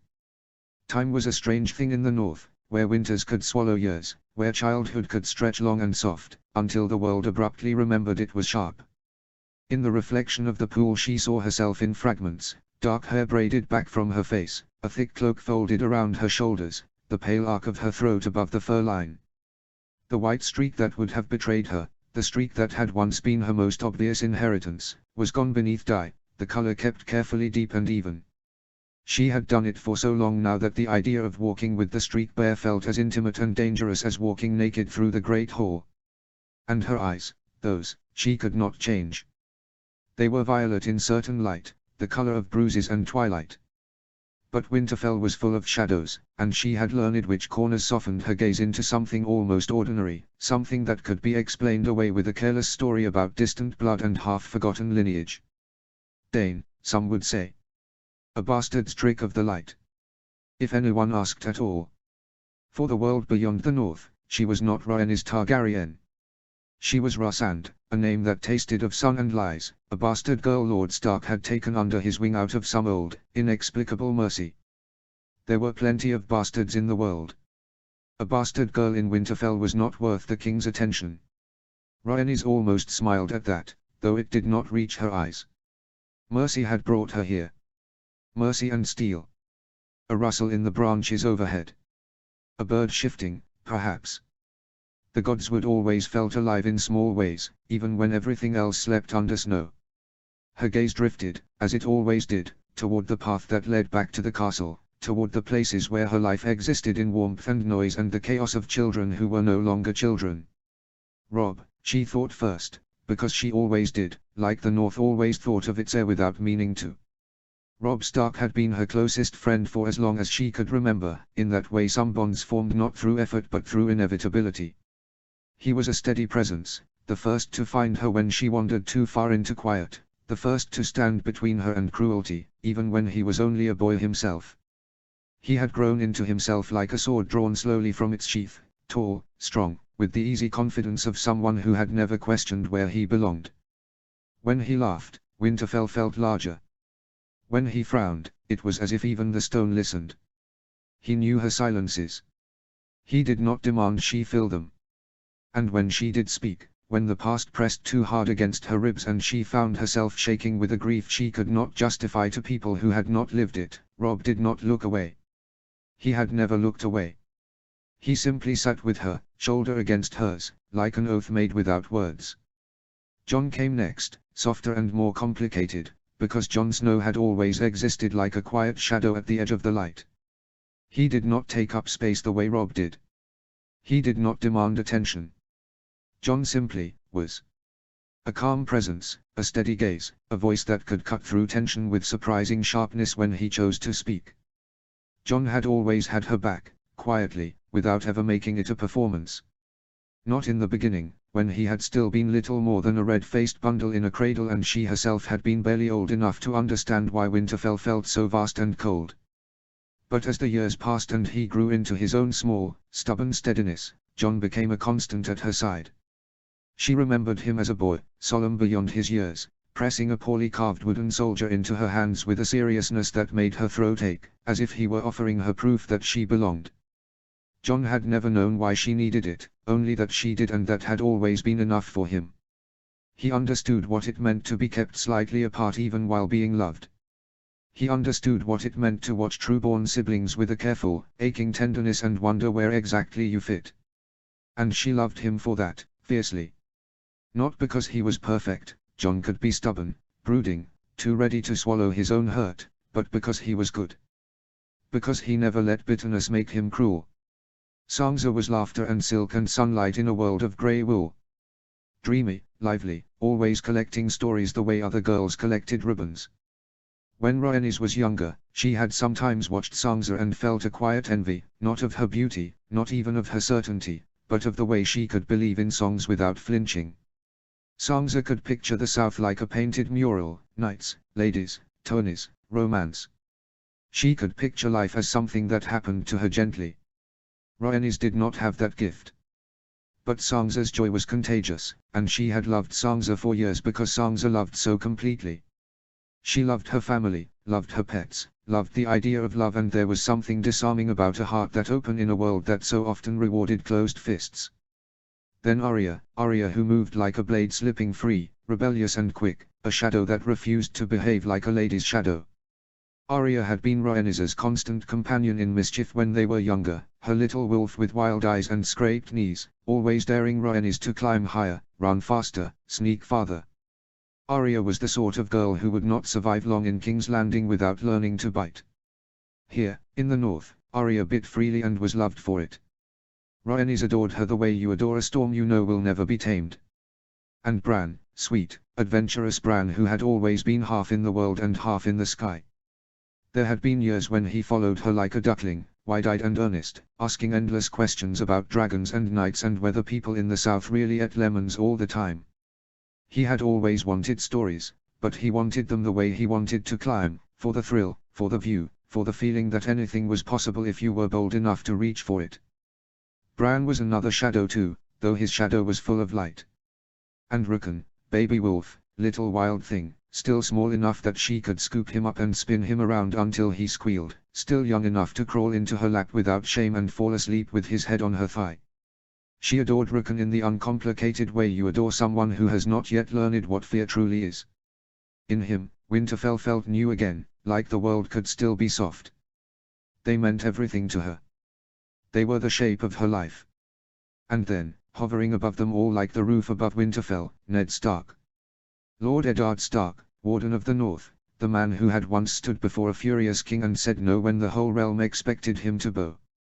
The man who had carried her into this very Godswood when she was small, wrapped in furs too big for her, and shown her the heart tree as if introducing her to an old friend. He had not been her father. She had not allowed him to be, not at first, not when the wound was too raw and the name father felt like something she would choke on. But he had guided her anyway. Taught her. Corrected her gently when her temper burned too hot. Held her secret like it was part of his own flesh. She had watched him with a kind of awe as she grew, because Ned Stark did not bend easily, not even under pain. He carried duty like a weight that would have crushed a weaker man, and yet he still found time to kneel beside her and explain the difference between justice and vengeance, between honor and pride. He became her beloved uncle. Then, in all the ways that mattered, he became home. Lady Catelyn Stark had been kind, and distant. A woman who loved fiercely but guarded her love carefully, as if rationing it like winter stores. Rhaenys respected her. She did. It was impossible not to respect a woman who ran Winterfell with quiet competence, who raised children through long winters, who held her husband's house together while he rode to war or judged disputes in cold halls. But there was a line in Catelyn's affection that had always been there, thin and bright as a blade. Rhaenys had seen it most clearly in the way Lady Stark looked at Jon. Not hatred. Not openly. Catelyn was too controlled for that. Something colder. Something that said, "You do not belong." Rhaenys had never understood it. Jon's birth, whatever the truth of it, had never mattered to her. There were true-born men in the world who were crueler than sin and bastards who were kinder than any lord. Jon had never asked to be born. He had simply existed, and for that alone he was punished. Rhaenys had been punished for existing too. Perhaps that was why it angered her. Perhaps that was why she found herself bristling whenever she heard Lady Stark's voice tighten around Jon's name. Rhaenys kept the peace, as all the children did, but in her heart she had long ago chosen Jon's side. She chose all of them, really. The Starks were not blood to her, and yet they were the only family she remembered in a way that did not hurt. The North had become home. Slowly, stubbornly, like a scar forming over a wound. Yes, she could never leave it. The decree had hung over her childhood like a shadow: you will stay in the North. You will not set foot below the neck. If you do, you die. But she had learned to accept that sentence until it almost felt like a choice. The South was a place of heat and stone and politics, a place that had murdered her mother and her brother and would have murdered her too if not for one furious boy in a white cloak. She did not want anything from those kingdoms. Not forgiveness. Not belonging. Not even vengeance. Sometimes, when the wind carried a hint of salt and the world felt too quiet, she thought of Dorne. Of uncles whose faces she barely remembered, who believed her dead, who mourned a niece they never knew had lived. There were moments when she imagined stepping into Sunspear like a ghost, watching their eyes widen, feeling the heat and the shock and the grief. But it was only an imagining. A dangerous one. Ned had held the secret well. Most of the Northern Lords knew, because secrets like that did not stay hidden forever in a land where loyalty was measured in blood and winter. Yet they had kept it quiet, not because they feared the king, not truly, but because they loved Lord Stark, and because they had come to love her too. The North did not give its loyalty cheaply, but once given, it was stubborn and hard as ice. They called her the Northern Sun sometimes, half in jest, half in truth, because she was warmth where the world was cold, because her very existence was a bright thing that should not have survived. She swallowed against the sudden tightness in her throat and stared up at the carved face of the heart tree as if it might speak. It did not. But her mind did, always returning to the man who had first carried her away from flames. Sir Jaime. Even now, after all these years, the thought of him could steady her in a way nothing else could. The memory of Roriger had faded until it was more story than father. A handsome face in a tapestry. A tragic prince in songs people did not sing in the north. But Jaime. Jaime was real. Jaime was warmth and voice and steel. Jaime was the man who had saved her with blood on his sword and terror in his eyes, the man who had chosen her over his father, his vows, his life. The man who had come to Winterfell as a Lannister and stayed long enough to become something else. Not a Stark. Never that. But part of them, in a way the castle had slowly accepted. The suspicious looks had faded into grudging respect, then into familiarity, then into something almost like affection. He had made friends here. He had learned northern customs. He had started to smile again, sometimes, in those rare moments when the weight of his past loosened its grip. But to this day, always, she remained his first priority. Her Salian. He listened to her when her thoughts tangled. Held her when memories came sharp and sudden, when she woke sweating from dreams of red walls and screams. Trained her too, not as a lady trained with pretty daggers hidden in sleeves, but as a person who might need to survive. He taught her how to stand, how to strike, how to read a man's shoulders and know where the blow would come from before it did. And he trained the wolf pups, as he called them, with the same fierce patience. Arya adored him with a kind of feral devotion, always begging for lessons, always trying to prove she could be as fast and clever as he was. Bran followed like a shadow, collecting Jaime's stories like treasure. Even Robb had learned from him, because Robb was not proud enough to refuse skill simply because it came from a Lannister. And Ned had warmed, slowly, carefully. There had been a time when Ned's eyes had held only judgment for Jaime, when the word Kingslayer hung unspoken between them like a blade. That had changed. Not quickly. Not easily. But Winterfell had a way of forcing truths into the open eventually, and when Ned had learned why Jaime had done what he did, when Ned had understood the wildfire beneath King's Landing, the orders, the madness, the choice, something in the castle had shifted. The air between them had changed from suspicion to something like grim understanding. Rhaenys had watched that change like you watch snow melt, slow, inevitable, almost miraculous. A soft crunch of footsteps behind her broke through her thoughts. She did not startle. The gods would taught you to listen without panic. Still, she turned, cloak shifting around her knees.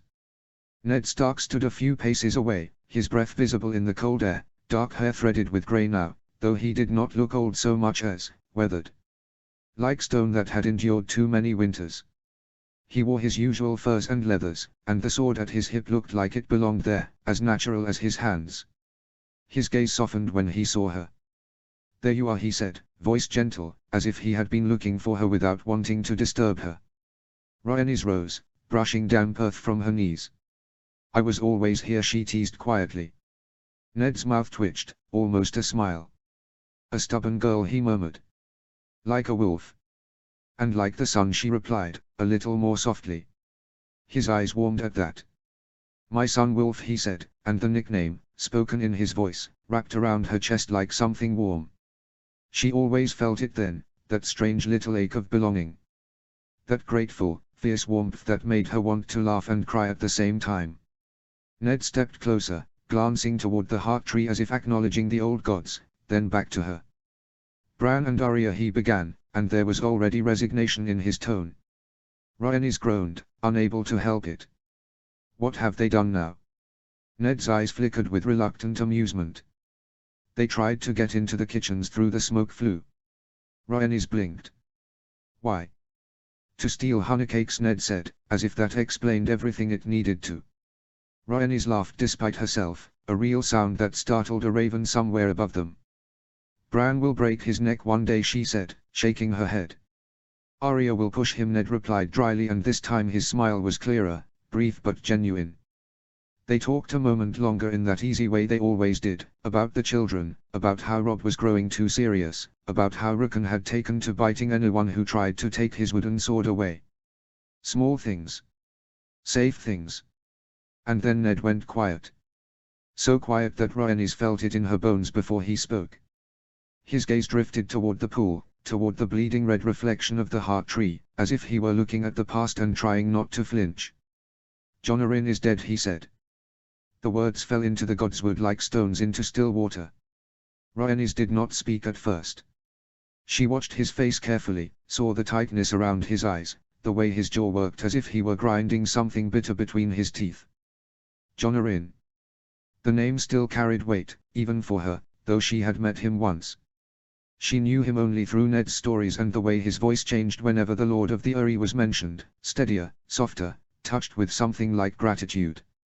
From those fragments she had built an image of an older man with a calm presence and kind eyes, the sort of man who treated wards as sons and believed that children should be protected, not sacrificed. She also knew what he had been to Ned, not merely a lord, not merely a hand. A father, in all the ways that count. "I'm sorry," she said finally, voice quiet. "Truly?" Ned's eyes closed for a heartbeat. When he opened them again, he nodded once, the motion stiff. "Thank you." He exhaled slowly. His breath trembled faintly. Then he said, as if he were forcing the next words past a wall inside himself, "The king is coming to Winterfell." Rhaenys felt her blood freeze so abruptly it was like stepping into icy water. For a split second she could not breathe. The world tilted, and all her careful calm shattered into something sharp and bright and terrifying. The king. Robert Baratheon. The man who had wanted her dead. The man whose decree had caged her in the north. The man whose hatred had burned hotter than wildfire. Her fingers curled into her palms. For one wild, irrational moment, she saw it, Robert riding into Winterfell with banners snapping, walking into the great hall and pointing at her like a judge. Dragon spawn. She imagined the sound of a sword leaving its sheath. She imagined Jaime stepping in front of her. She imagined blood on snow. Her throat tightened until she could hardly speak. "Why?" she managed, the word barely more than breath. Ned moved without hesitation. His hand came down on her shoulder, solid, anchoring, and he pulled her gently closer to his side, the way you gather someone in before they fall. "Nothing will happen to you here," he said, firm now, voice like iron beneath fur. "Not in my home. Not in my north." Rhaenys swallowed hard, trying to force her lungs to work. "He's never come north," she whispered, as if saying it might make the idea less real. "No," Ned agreed, eyes dark. "He has never had reason." "Then why now?" Her voice shook despite her efforts. Ned's mouth tightened. "Because Jon Arryn is dead," he repeated softly, and the grief sharpened into something else, worry, calculation, the sense of a net tightening. "And because the king wants me to be his hand." The words landed like another blow. Rhaenys stared at him, horrified. "No." Ned's gaze softened again, but there was weariness behind it, the kind that came from knowing duty did not care what you wanted. "You don't have to," she said quickly, emotion surging up too fast, too raw. "Uncle, please don't go." "The South," her voice cracked. "The South takes people." Ned's expression flickered, pain passing through. He held her gaze steadily. "Sometimes it does," he admitted. She shook her head, desperate. "Then stay. You're the warden of the North. You have a heir to raise. You have us," she almost said, but the words caught in her throat. "You can say no." Ned's mouth curved into the smallest, saddest smile. "Nobody says no to a king," he said, and it was not resignation so much as bitter experience. Rhaenys's eyes stung. She laughed once, a watery, broken sound. "You did," she whispered. Ned blinked, surprised by the sudden warmth in her tone despite the fear, and she saw the memory flash behind his eyes, the throne room, the shouting, the king's rage, the little girl clinging to a blood-soaked knight, and Ned Stark standing like a wall. She swallowed hard. "You did," she repeated, voice trembling. "You said no when he wanted me dead." Ned's gaze held hers, and something proud settled on his face, not pride in himself, exactly, but pride in that choice, in what it had become. He lifted a hand and brushed his knuckles gently across her cheek, as tender as a father. Then he leaned down and pressed a kiss to her forehead. "I never regretted it," he said quietly. "Not for a moment." Rhaenys's throat tightened so hard she could barely swallow. Ned straightened, pulling away just enough to look at her properly, as if memorizing her face the way men did when they were preparing to step into danger. "I will speak with Sir Jaime," he added softly, because he was not foolish. He knew what Robert's presence meant to her. He knew what it could mean to all of them if the wrong rumor slipped free. Rhaenys nodded, though she did not trust herself to speak. Ned's hand squeezed her shoulder once, firm and reassuring. Then he turned, boots crunching lightly as he walked back toward the path leading out of the Godswood, toward Winterfell and all the noise that would soon come crashing down. Rhaenys remained where she was. She stood beneath the bare branches and stared at the heart tree's bleeding eyes, the cold air burning her lungs, the damp earth seeping into her boots. The king is coming. She thought of banners. She thought of strangers filling Winterfell's halls. She thought of laughter that would not feel safe. She thought of Robert's voice like thunder and his hatred like fire. She thought of Ned's promise, "Nothing will happen to you here." And she wanted to believe it, fiercely, the way a child wanted to believe in knights and songs.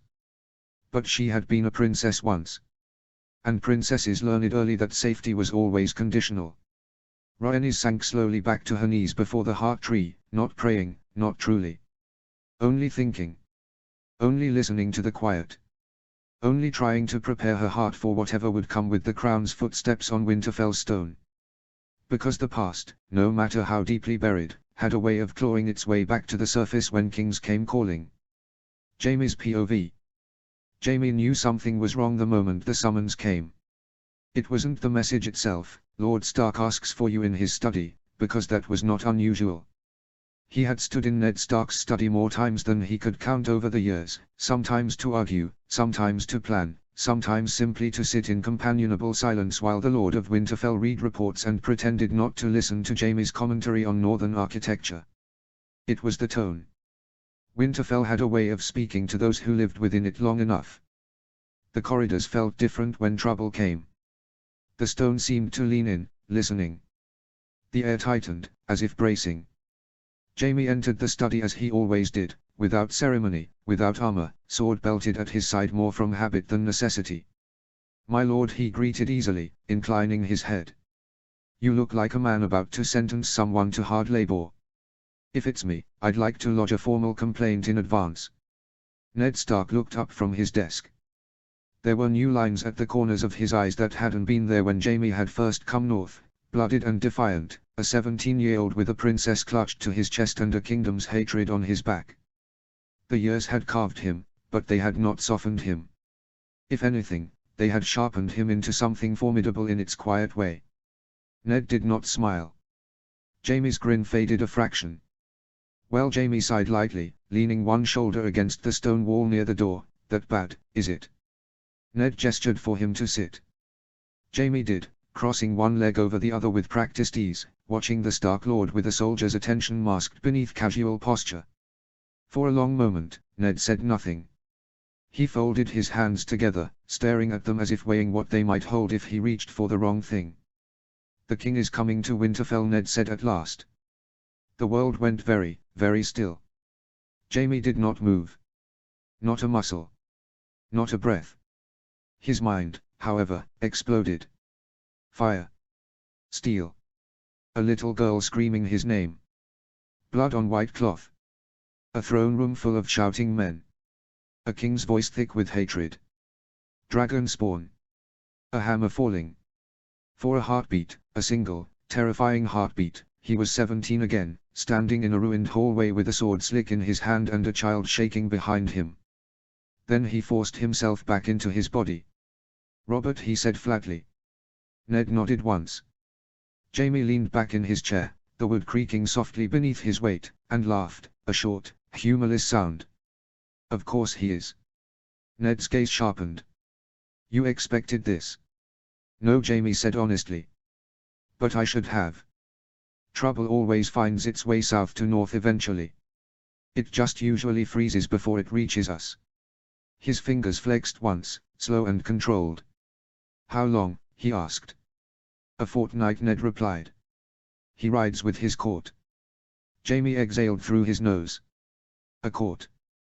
Gods help them." "And why?" Jaime asked, though he already suspected the answer. He watched Ned closely as he spoke. "Kings don't cross half a continent for fresh air and snow." Ned's mouth tightened. "Jon Arryn is dead." Jamie stilled again, though this time it was quieter. More contained. "I'm sorry," he said after a moment, and meant it. He had never known the man well, but he had come to understand his importance, to Ned, to the realm, to whatever fragile order still existed. Men like that did not die without consequences. Ned nodded once, acknowledgement more than acceptance. "Robert believes it was a sudden illness. He is grieving in his own way." Jamie huffed quietly. Robert's way usually involves a great deal of noise. Ned allowed the barest hint of a smile, then continued, "He believes the realm needs steady hands now." Jamie lifted a brow. "And he's decided those hands are yours?" Ned inclined his head. "I believe he intends to ask me to be his hand." Jamie's jaw tightened. "No," he said immediately. Ned looked at him steadily. "I don't want it either." "That's not what I meant," Jamie replied sharply. "You can't go." Ned folded his arms. "I may not have a choice." Jamie pushed to his feet and began pacing, boots quiet on stone, his movements restless in a way they rarely were anymore. "You do," he argued. "You always do. You're the Warden of the North. You have every reason to refuse." "And refusing a king rarely ends well," Ned countered calmly. Jamie stopped near the window, staring out at the pale sky beyond the glass. "Robert does not handle refusal with grace." "No," Ned agreed. Jamie dragged a hand through his hair. He had lived in the north long enough now that the cold no longer bit the way it once had. Winterfell had become home. Not the home of his birth, not Casterly Rock with its gold and echoing halls, but a place where he slept without nightmares most nights. A place where his name was not spoken like a curse. Some of the men had taken to calling him the Winter Lion, half in jest, half in grudging respect. A Lannister who had stayed. A knight who had chosen snow over sun. "I don't like it," Jamie muttered. "Nor do I," Ned said. "But we must prepare for it." Jamie turned back to him, all humor gone now. "Then we talk about her." Ned did not hesitate. "I've already spoken with Rhaenys." That settled something in Jamie's chest, relief, sharp and immediate. "Good." "She was frightened," Ned added quietly. Jamie's fingers curled at his side. "She has reason to be." Ned studied him for a moment, then nodded. "Which is why I need you watching more than just her." Jamie arched a brow. "You want me on double duty?" "All of them," Ned said. "My children. While the court is here." Jamie didn't need to think about it. Of course. The wolf pups, gods, they weren't pups anymore, not really, but they were his too, in the way people became yours when you trained them, scolded them, laughed with them, worried over them. He had watched them grow from reckless children into something sharper, stronger. "They'll be targets," Ned continued.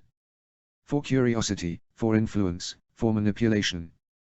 Jamie huffed softly. "Especially with my family involved." Ned's gaze sharpened. "Your sister?" Jamie's mouth twisted. "My sister," he agreed. He had not spoken to Cersei in years. Not truly. Letters had ceased long ago. The woman he remembered, the girl with fire and cruelty braided together, had long since become the queen of the Seven Kingdoms. He knew her well enough to know she would not have softened with age. "She is dangerous," Jamie said bluntly.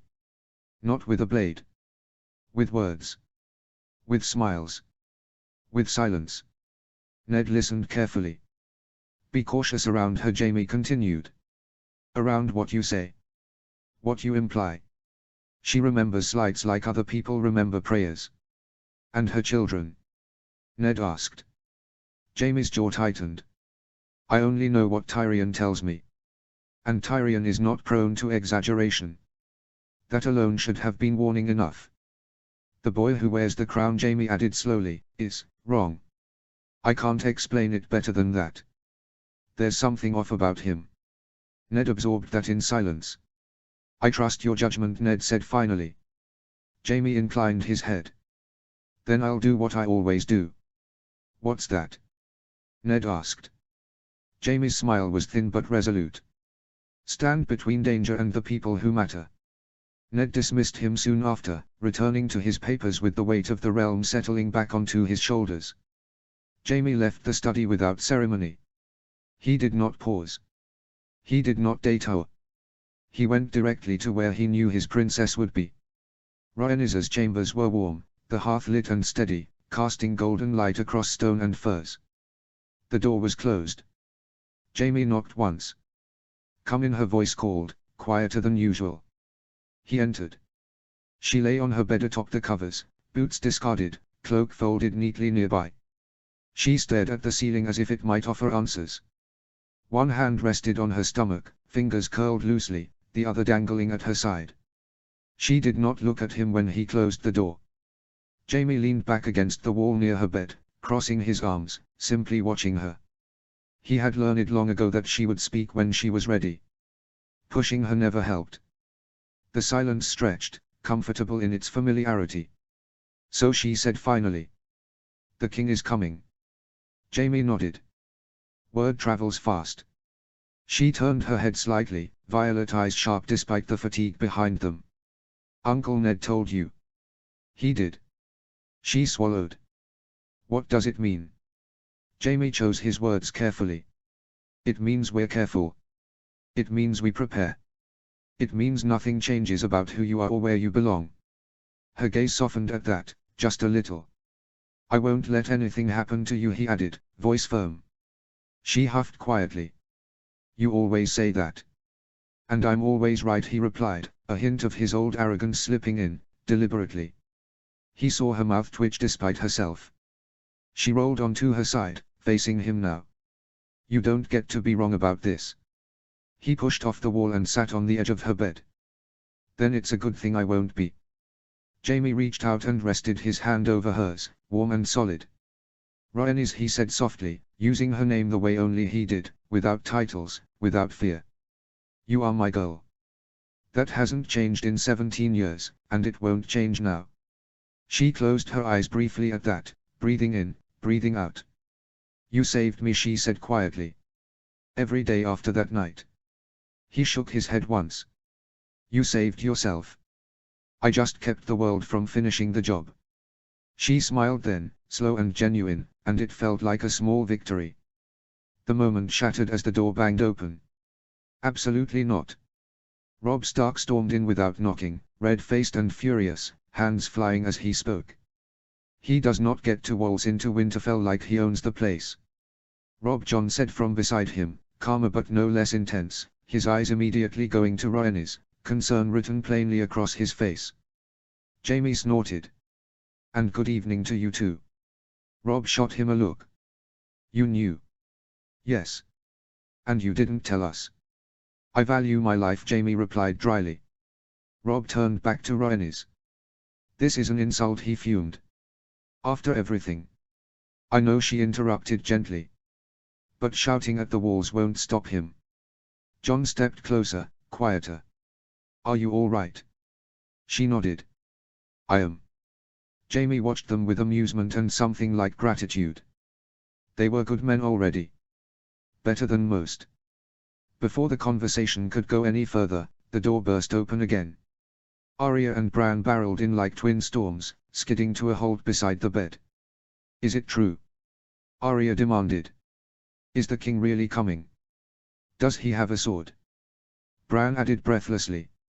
"And can we see it?" Arya finished. Jaime rubbed his temples. Then, of course, the door opened again. Sansa entered more gracefully, Rickon balanced on her hip, her expression worried but composed.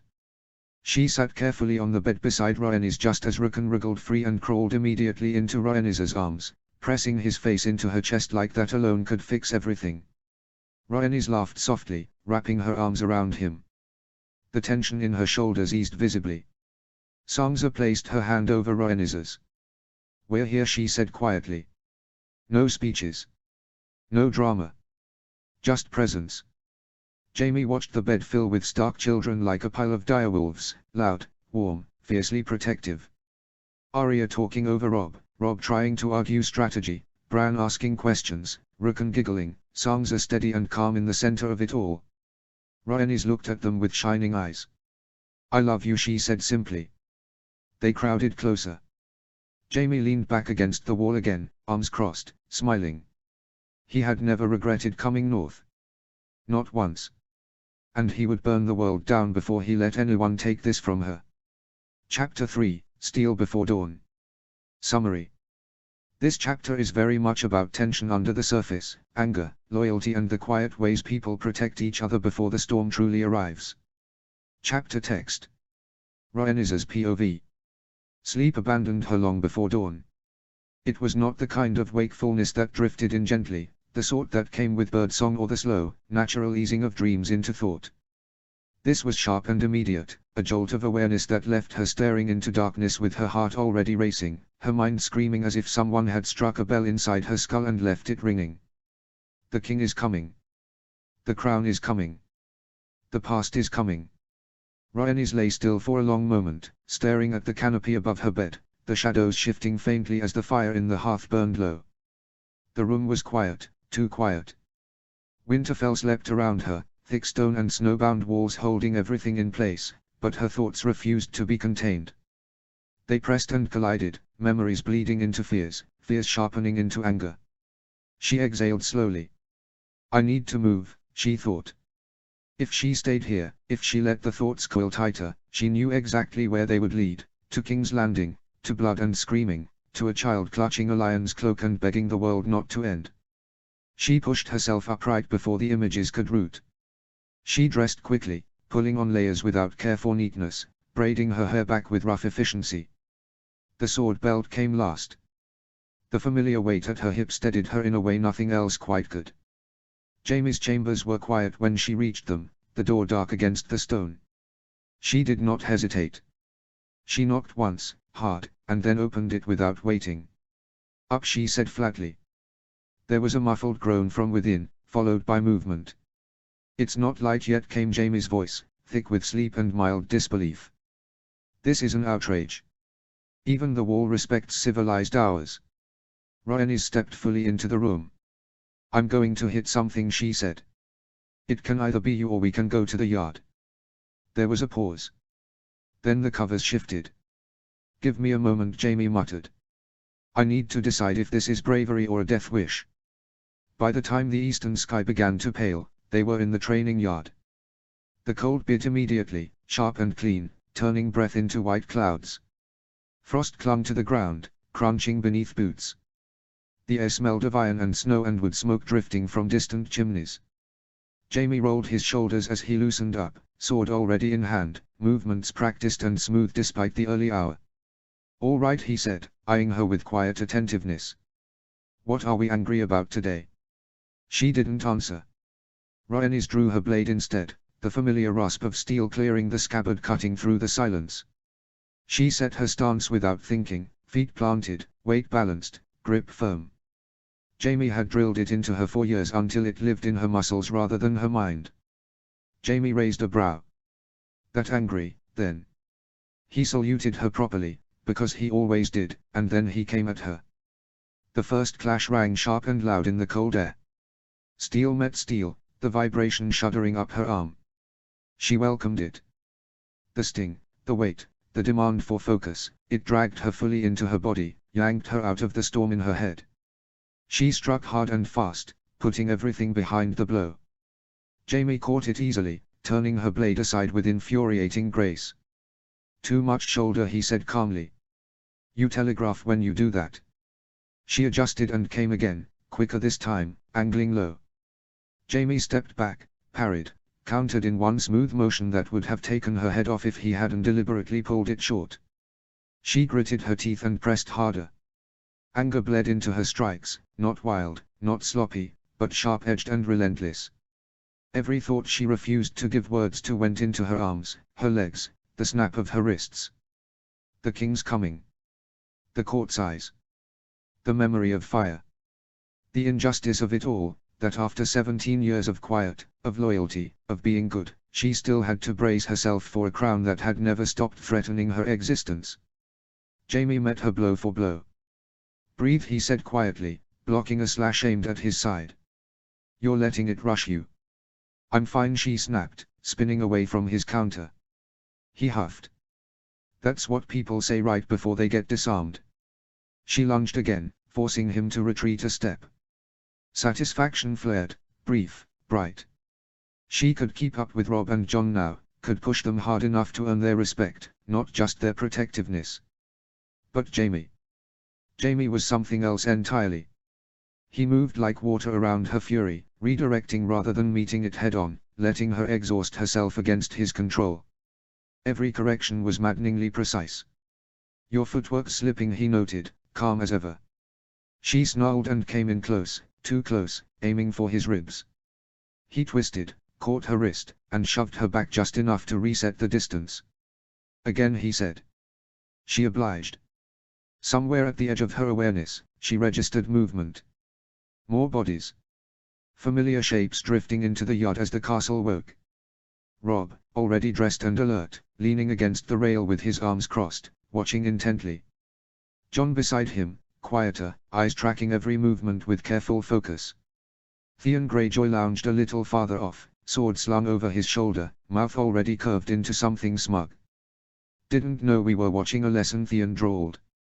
"Shame we missed the invitation." Rhaenys ignored him.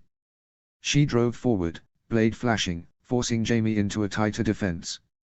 For a heartbeat, just one, she thought she had him, thought she saw the opening. Jaime closed it instantly. Steel rang again, louder this time. The shock ran up her arms, into her shoulders, and she felt it, the faint, creeping burn of fatigue. Her breathing was no longer as steady. Sweat dampened the back of her neck despite the cold. "Don't chase the strike," Jaime warned. "Let it come to you." She didn't want patience. She wanted release. She attacked again, overcommitting, anger surging too hot and too fast. Jaime stepped inside her guard. Before she could recover, his sword knocked hers clean aside with a sharp, decisive crack, and his boot hooked behind her ankle. She stumbled, barely catching herself before she went down, and found his blade at her throat, close enough that she could feel the cold of it against her skin. The yard went quiet. Jaime held there for a heartbeat longer than necessary, studying her face, not triumphantly, not smugly, but with concern threaded through the discipline. Then he lowered the sword. "Enough," he said gently. Rhaenys stood there, chest heaving, hands trembling slightly around her hilt. Her anger had burned itself down to embers, leaving behind something raw and aching.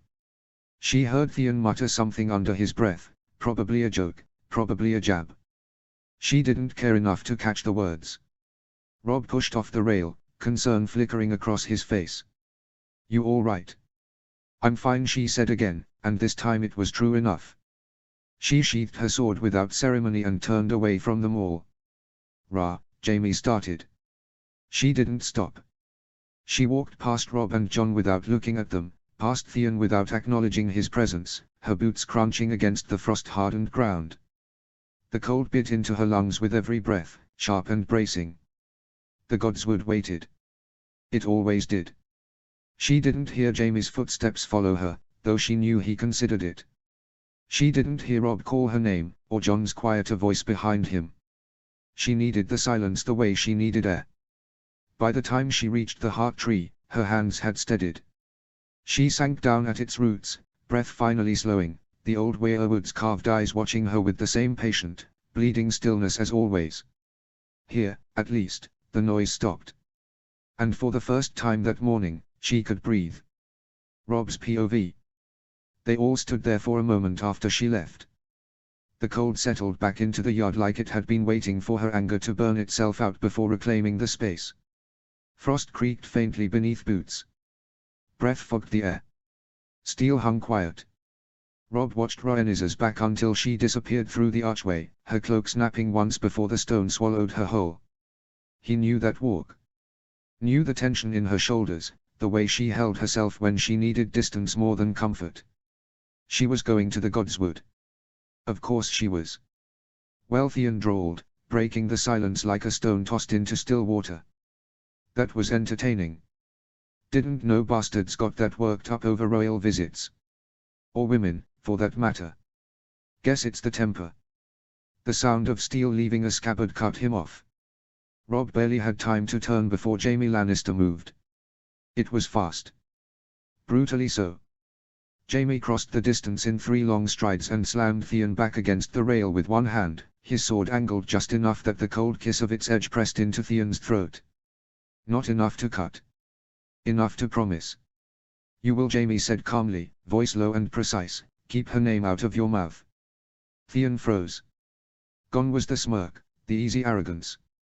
His hands lifted instinctively, palms open, Adam's apple bobbing against steel.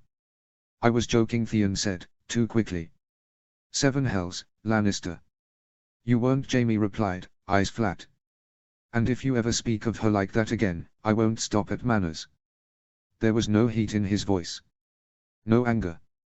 That was what made it worse. Robb felt something settle in his chest, not fear, exactly, but understanding. Jaime Lannister was not a man who bluffed. He had lived long enough beside him to know that. Jaime leaned in slightly. You don't know who she is, he continued, quiet as falling snow. You don't know what she's survived. And you don't get to fill that ignorance with your mouth. The sword withdrew. Theon sagged against the rail, breathing hard, pride bruised but throat intact. He glared, but wisely said nothing. Robb stepped forward then, placing himself between them before anything else could happen. That's enough, he said firmly. Jaime stepped back without argument, eyes never leaving Theon until Robb met his gaze. She's going to the Godswood, Robb said, softer now. I'll go after her. Jaime turned instinctively toward the archway, already shifting his weight as if to follow. Robb shook his head. She needs you, later. Right now she needs space. She'll talk to me. Jaime hesitated. Robb saw it then, saw the struggle flicker across the knight's face, the instinct to guard warring with the hard-earned knowledge that protection did not always mean presence. Jaime's jaw tightened. He exhaled slowly. Fine, he said at last. He turned to Jon, already resetting his stance, already slipping back into the rhythm of training because standing still with worry never suited him. You, he said curtly. Up. You're sloppy on your left side. Jon blinked, then nodded, drawing his sword. Robb didn't wait to hear the clash of steel behind him. He followed the path Rhaenys had taken, boots crunching softly as he headed toward the Godswood. The Godswood smelled different than the rest of Winterfell. Damp earth. Moss. Cold water. Old leaves and older memory. Robb slowed as he entered, letting the quiet settle around him. The heart tree loomed ahead, pale bark stark against the dark greenery, its carved face bleeding red sap into the frozen pool below. Rhaenys sat at its roots. Grey Wind lay beside her, massive even as a pup, his thick fur already silvered with frost. His head rested on her thigh, eyes half closed in contentment as her fingers worked absently through his ruff. Robb wasn't surprised. None of them were, anymore. The direwolves had been a miracle, found only days before, half frozen and motherless in the snow, and somehow, impossibly, every one of them had taken to Rhaenys as if she were part of the litter. If Grey Wind wasn't with Robb, he was with her. Ghost lingered near her when Jon wasn't around. Nymeria followed her footsteps. Even Summer, restless and curious, circled her like she was something to be guarded. Robb stopped a few paces away. He didn't speak. He sat down on a thick root near her, resting his forearms on his knees, gaze drifting to the pool. The quiet stretched between them, not awkward, not heavy. Just, shared. Grey Wind's ears flicked, but he didn't move. After a long moment, Rhaenys spoke. Am I going to be okay? She asked. It wasn't dramatic. It wasn't panicked. It was small. Robb turned to her then. She wasn't looking at him. Her eyes were on the heart tree, on the bleeding face carved into the bark. Her fingers had slowed in Grey Wind's fur. Yes, Robb said immediately. She nodded, once, like she accepted the answer even if it didn't fully reach her yet. Robb shifted, the weight of everything pressing at him, father leaving, the king coming, the way Winterfell felt suddenly too small for what was about to descend upon it. You know, he said carefully, we could always avoid the whole thing. She glanced at him, skeptical. I'm serious, he continued. We could run. Head north. Join the wildlings. Live off frozen rabbits and mutual disdain for the south. Her mouth twitched. Or he added quickly, warming to the idea, we we steal one of Lord Mondalis' ships. Become pirates. I hear piracy solves most political problems. That did it. Rhaenys laughed, a real laugh, soft but unguarded, and the sound loosened something tight in Rob's chest. She turned toward him fully now, eyes bright despite everything. You'd be a terrible pirate, she said. You'd insist on rules. And you wouldn't, he shot back. She hummed thoughtfully. Only the important ones. They sat there smiling at each other for a moment longer than necessary, the quiet filled with something warm and fragile. Rob looked away first. They talked then, more seriously, about preparations, about what Winterfell would become once banners and strangers filled its halls. About what it would mean if Ned truly left for the south. I'll stay, Rhaenys said firmly.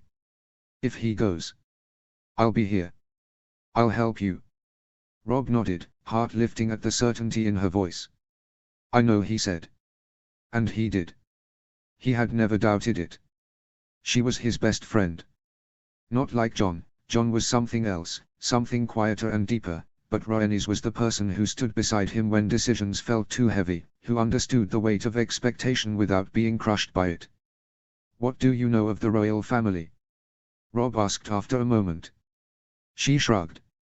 Only what Sir James told me. Or Tyrion, when he's visited. Be careful around the Queen. Be careful around her eldest. Why? She shook her head. He's never said. Just, to be careful. Rob frowned, then sighed. Sansa thinks she might marry the prince. Rhaenys's expression darkened immediately. I don't like that. Neither do I, Rob admitted. She snorted. The South takes wolves and never gives them back. He smiled faintly. Sansa's smarter than people think. She is, Rhaenys agreed. Dreamy doesn't mean foolish. Rob chuckled. Of course she won't lose her head. Not with a big sister like you teaching her. She laughed again, shaking her head. Careful. You'll give me ideas. Oh, he teased. Like what? She tilted her head, eyes gleaming with mischief. Maybe it won't be Sansa marrying a prince. Rob stiffened. Maybe it'll be a princess marrying the heir of Winterfell. His face went hot instantly. Absolutely not. She blinked, amused. Why not? Myrcella is a princess. She's a child, Rob said quickly. And I'm not interested in marrying anyone. He stared very hard at the heart tree as he said it, hoping she wouldn't notice the way his voice caught. Rhaenys studied him for a moment, then shrugged. Fair enough. Rob exhaled, relieved and unsettled, for reasons he didn't quite understand. He liked her smile. Liked the way it made his chest feel too tight and too light all at once. He shoved the feeling aside as he always did, filing it away as something for later, something that didn't need a name yet. They sat together in the Godswood, Wolf at their feet, the world held briefly at bay. And for a little while longer, Winterfell still felt safe. Ned's POV. The candle had burned low by the time Ned realized how long they had been sitting there. Paper covered his desk in uneven stacks, letters sealed with northern sigils, lists of provisions, ledgers already amended to account for the sudden, unwelcome weight of a royal court. He had read the same line 3 times without absorbing it, his thoughts slipping away the moment his eyes left the page. Across from him, Catelyn sat with her hands folded in her lap, her posture straight despite the fatigue she tried, and failed, to hide. She had been managing Winterfell since dawn, issuing orders to servants and stewards, organizing rooms that had not been opened in years, calculating how much grain and meat would be required to feed men who had never learned to live without excess. Preparations. For a king who had never come north before. Ned rubbed a hand over his face and pushed a parchment aside. We'll need additional guards along the inner walls, he said, more to anchor himself than because the thought was new. And the guest wing will have to be cleared entirely. Robert travels with more people than sense. Catelyn exhaled slowly. I've already given the orders. He looked at her then, really looked, and saw the worry she was trying to keep from her voice. The king, she said at last, will ask you to be his hand. It wasn't a question. Ned did not pretend otherwise. Yes. Her mouth tightened. You don't want it. No. But you'll go. He closed his eyes briefly. If I refuse, he will take it as an insult. And Robert Baratheon does not respond well to being denied.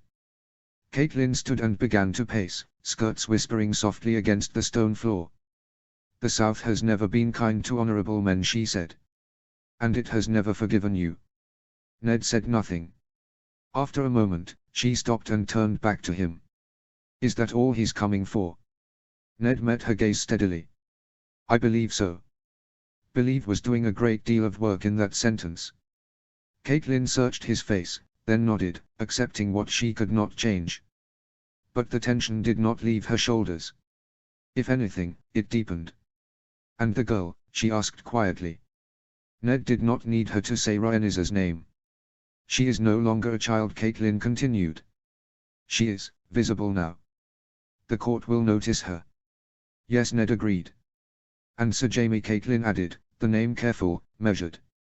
They will notice him too. Ned leaned back in his chair and folded his hands together. They always do. Catelyn returned to her seat, smoothing her skirts as she sat. Her expression was conflicted, not cruel, never that, but guarded in a way Ned had come to recognize over the years. She did not hate Rhaenys. He knew that. But she feared her. Not the girl herself, not truly, but what she represented. A secret. A danger. A spark that could one day set everything ablaze. I pity her, Catelyn said softly. What was done to her family, no child should carry that. And yet, she hesitated, then forced herself onward. She is still a risk. To our children. To this house. Ned did not bristle. He understood this fear, even if he did not share it. She has never endangered them, he said evenly. Not once. I know, Catelyn replied. And yet she is not of us. Not truly. Ned rose slowly and moved around the desk until he stood beside her. He rested a hand on the back of her chair, grounding them both. Nothing will happen to her, he said firmly. Nothing will happen to any of them. Not to our children and not to Rhaenys. Catelyn looked up at him, searching his face. I will not allow it, he continued. And neither will Sir Jaime. Her lips pressed together at that. I trust your judgment, she said carefully. But you know why I am cautious of him. I do, Ned said quietly. It had taken him years to look at Jaime Lannister without seeing only blood and broken oaths. Years to separate the boy he had faced in the throne room from the man who had carried a child north through snow and threat and hatred without ever once loosening his grip. He has earned his place here, Ned said. Whatever else he was, he is. North now. Catelyn gave a faint, reluctant smile. More northern than Westerlands. The thought almost made Ned smile as well. He could not help but imagine Tywin Lannister's face if he knew what his golden son had become, leaner, quieter, wrapped in furs instead of silk, loyal to a Stark's word instead of a lion's pride. They spoke a little longer, voices low, moving through contingencies and precautions the way married partners did when the weight of the world pressed in. Guards to be doubled. Hallways to be watched. Servants to be vetted carefully. And beneath all of it, the unspoken truth that Winterfell held something the realm could not afford to discover. The North had kept the secret well. Only a handful of lords knew the truth of Rhaenys Targaryen's survival, Lord Marndale, whose loyalty ran deeper than the White Knife, Lord Karstark, grim and unyielding, Lady Mormont, who had sworn herself without hesitation, Great Jon Umber, who had bellowed his oath loud enough for the gods to hear, and Howland Reed, who had known from the beginning what secrets were worth dying for. The rest knew her only as Rhysand. From the south, only 3 men knew the truth. Robert Baratheon. Jon Arryn. Tywin Lannister. Robert had ordered her name buried, spoken only once and never again, a condition of her life as much as her confinement. He did not want Dawn or any lingering Targaryen loyalists to know she lived. The early years had been dangerous. They had caught assassins, quiet men with empty eyes and poison tucked into rings and seams. Sir Jaime had dealt with them swiftly, efficiently and without mercy. Ned had known even then that the orders had not come from Robert. As furious and careless as the king could be, Robert Baratheon would not have broken his word to Ned Stark. No, those attempts had been calculated. Patient. Tywin's work. 5 years now, there had been silence. Sir Jaime had gone west once, years ago, to visit his brother. When he returned, he had told Ned simply, "You won't need to worry about that anymore." Ned had not asked what words were spoken in Casterly Rock. He had only noted the way Jaime's mouth tightened whenever his father's name was mentioned afterward, the cold fury that lived beneath his calm. And true to his word, no more blades had come for the girl. Ned leaned back against the desk and looked at his wife, the castle quiet around them, the storm still gathering beyond the walls. "The king will come," he said. "He will look, and he will laugh, and he will drink. And then he will leave." Catelyn studied him. "And what of you?" Ned did not answer right away. Outside, somewhere in the distance, wolves howled, young voices, wild and unafraid. Whatever came next, the North would remember.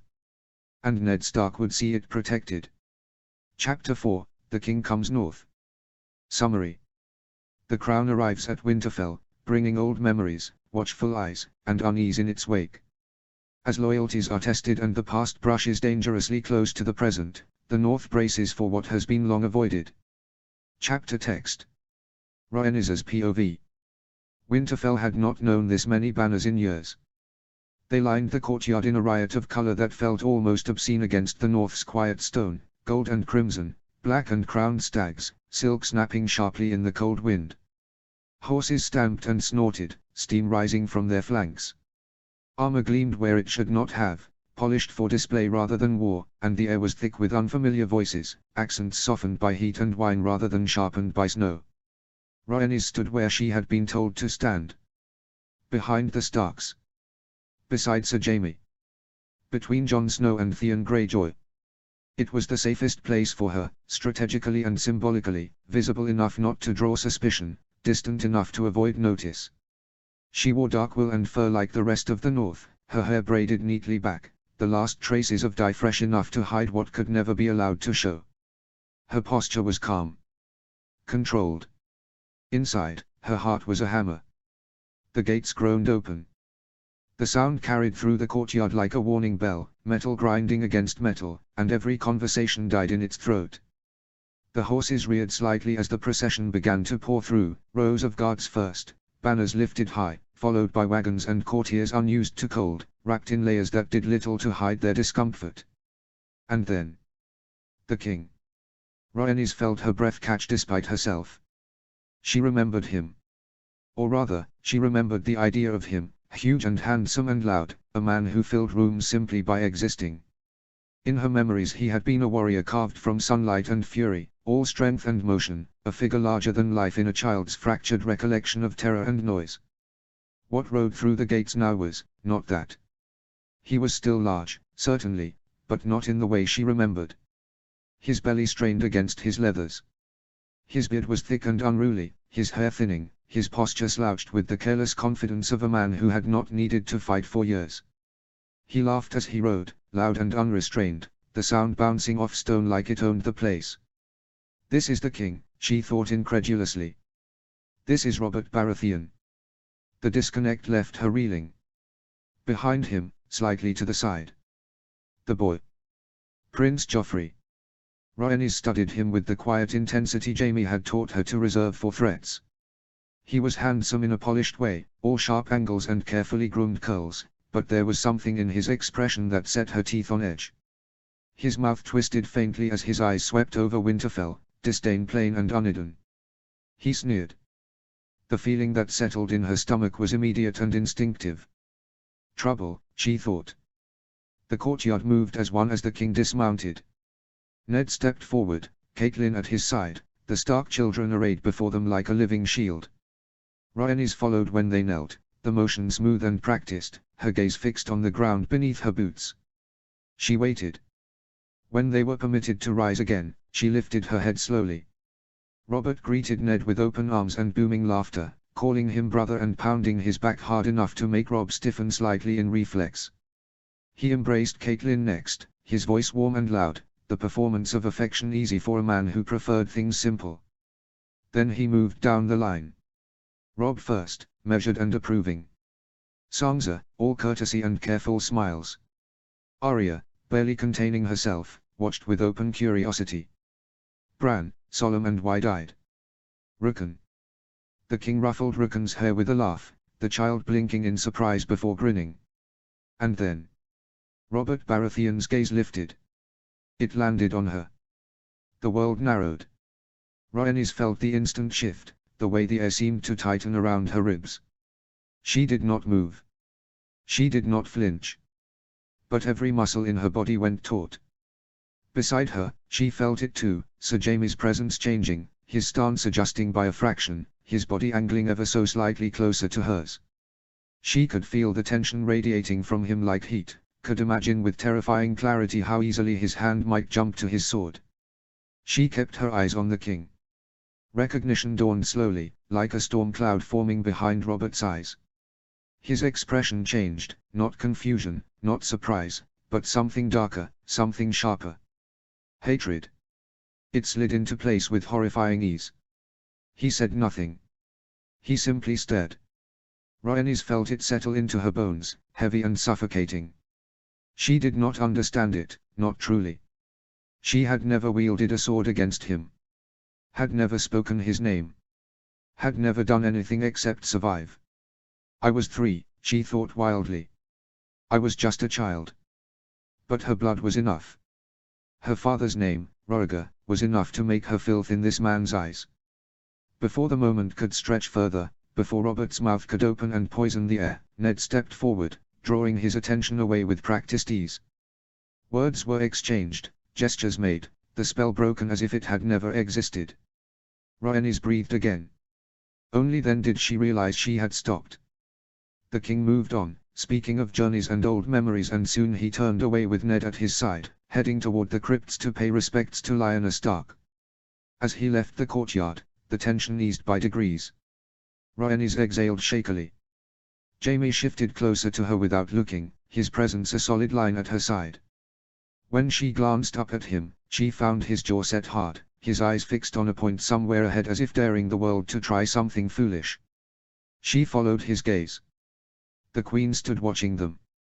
Cersei Lannister's eyes were on her brother, no, through him, sharp and knowing. A slow smirk curved her lips, as if she had just discovered something amusing, something she intended to pull apart at her leisure. Rhaenys's skin prickled. She did not like that look. Not one bit.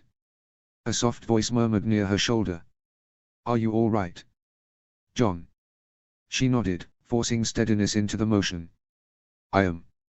His concern did not fade, but he accepted her answer, staying close all the same.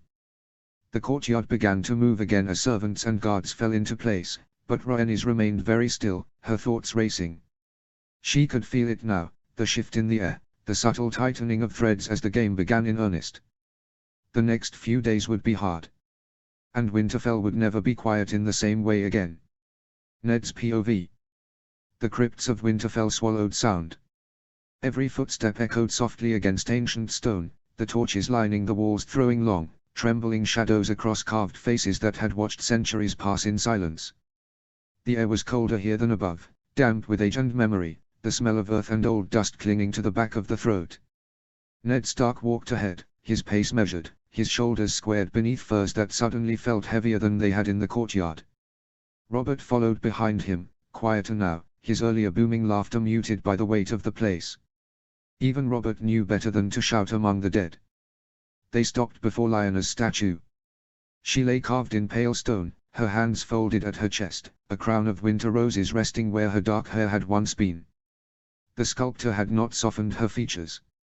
There was stubbornness there, pride, a hint of defiance even in death.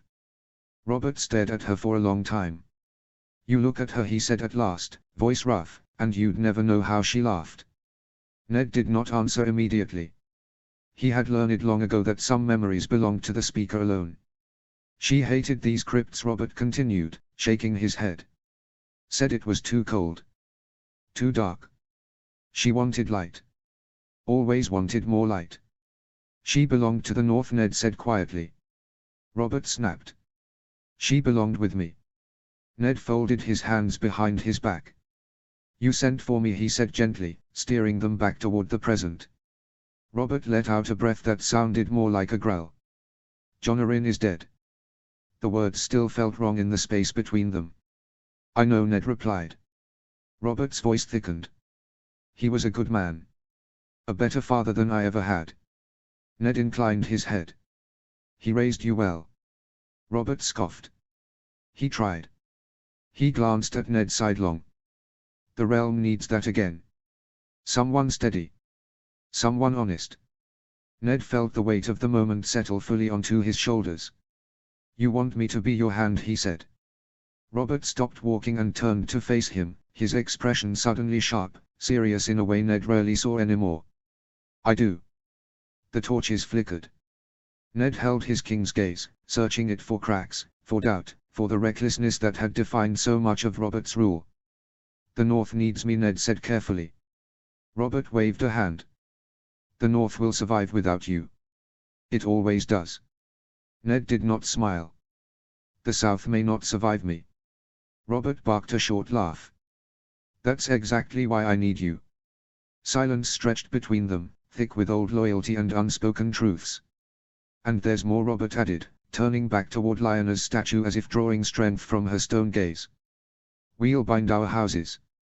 Your Sansa will marry my Joffrey. Ned stiffened. My daughter is very young, he said evenly. And I will not promise her to anyone lightly. Robert frowned. She'll be queen. She's a child, Ned corrected. Robert studied him for a long moment, then shrugged. Fine. No promises. His mouth twisted into something like a grin. But she'll come south with you. Let them grow together. Get to know each other. Ned's unease deepened. He thought of Sansa's bright eyes, her songs and dreams, and felt something tighten painfully in his chest. We'll discuss it further, he said, carefully non-committal. Robert grunted, accepting that for now. They stood in silence again, the crypts pressing close, the weight of the past heavy between them. Then Robert spoke again, his voice lower, edged with something harder. The girl. Ned's spine went still. You saw her, Robert continued, eyes flicking briefly toward Lyanna as if daring the stone to contradict him. I didn't think you'd bring her out today. She lives here, Ned said calmly. She has nothing to hide. Robert huffed. She shouldn't live at all. Ned turned to face him fully then, meeting his king's fury head-on. No one south of the neck knows who she is, Ned said firmly. No one ever will. Robert's jaw worked. I recognized her. You recognized a shadow, Ned replied. A memory. Nothing more. Robert scoffed. She has his eyes. She has eyes, Ned said sharply. And a name that means nothing to anyone outside these walls. Robert's gaze hardened. Rhaegar's blood is buried, Ned interrupted. As far as the realm is concerned. He took a breath, forcing his tone back into calm. She is Rhysand. A bastard girl I saved during the rebellion. That is all anyone knows. That is all anyone will ever know. Robert studied him, suspicion and anger warring behind his eyes. And the Kingslayer? Robert sneered. You keep him close too. Ned did not flinch. Sir Jaime has earned his place here. Robert barked a bitter laugh. You trust him. I trust his devotion to the girl, Ned said plainly. And I trust his sword. Robert's mouth twisted. He killed a king. He stopped a madman from burning the city, Ned replied quietly. Robert stared at him, shocked into silence for a heartbeat. Ned held his gaze without apology. Neither the girl nor Sir Jaime poses any threat to you. They have lived quietly for 17 years. They have asked for nothing. Robert exhaled harshly, dragging a hand down his beard. 7 hells, he muttered. You always were stubborn. Ned inclined his head slightly. I learned from watching you. Robert snorted despite himself. After a long moment, he waved a hand dismissively. Fine. Keep your secrets. Keep your ghosts. He turned away from Lyanna's statue. But if I hear so much as a whisper. You won't, Ned said. Robert paused, then nodded once, sharply. Good. They turned back toward the stairway, the light growing warmer with each step away from the dead. Behind them, Lyanna Stark lay silent as stone, her winter roses unmoved, keeping her secrets as she always had. And above, Winterfell waited. Jaime's POV. Jaime shut the door behind him and leaned into the silence. For a moment, just a moment, he allowed himself to breathe. The courtyard still rang in his ears, hooves on stone, Robert's laughter, the way Rhaenys had gone utterly still when the king's eyes found her. Jaime stripped off his cloak and tossed it over a chair, rolling his shoulders as if he could shake the tension loose through muscle alone. He would need to change soon. A feast would follow, because the South never arrived without demanding spectacle, and as much as he wanted to stay here, to keep steel and stone between his princess and the court. He heard it then. A soft, familiar sound. The whisper of silk. Brother. Jaime closed his eyes. Of course. He should have known better than to think she wouldn't come looking for him. Cersei Lannister had never been one to wait patiently for what she believed belonged to her. He turned slowly. She stood near the hearth as if she had always belonged there, crimson silk draped perfectly over her body, gold catching the firelight in her hair. 17 years had touched her, but lightly, fine lines at the corners of her eyes, a sharpness to her beauty that hadn't been there before. She was still striking. Still regal. Still dangerous. Her eyes slid over him with open appraisal, lingering in a way that made something cold twist in his stomach. There it was, that look. Possessive. Familiar. The same look she'd worn when they were young and reckless and thought the world owed them everything. Jaime felt a shudder ripple through him. Not desire. Revulsion. He crossed his arms over his chest, a physical barrier as much as a habit, and inclined his head with deliberate formality. Your Grace. Cersei's mouth curved. You always did know how to wound me. You always did know how to survive one, he replied evenly. She laughed softly and stepped closer, the scent of her, wine and perfume and something sharp beneath it, filling the room. 17 years, she murmured. And this is how you greet me. This is how one greets a queen, Jaime said. Especially one who did not knock. Her eyes glittered.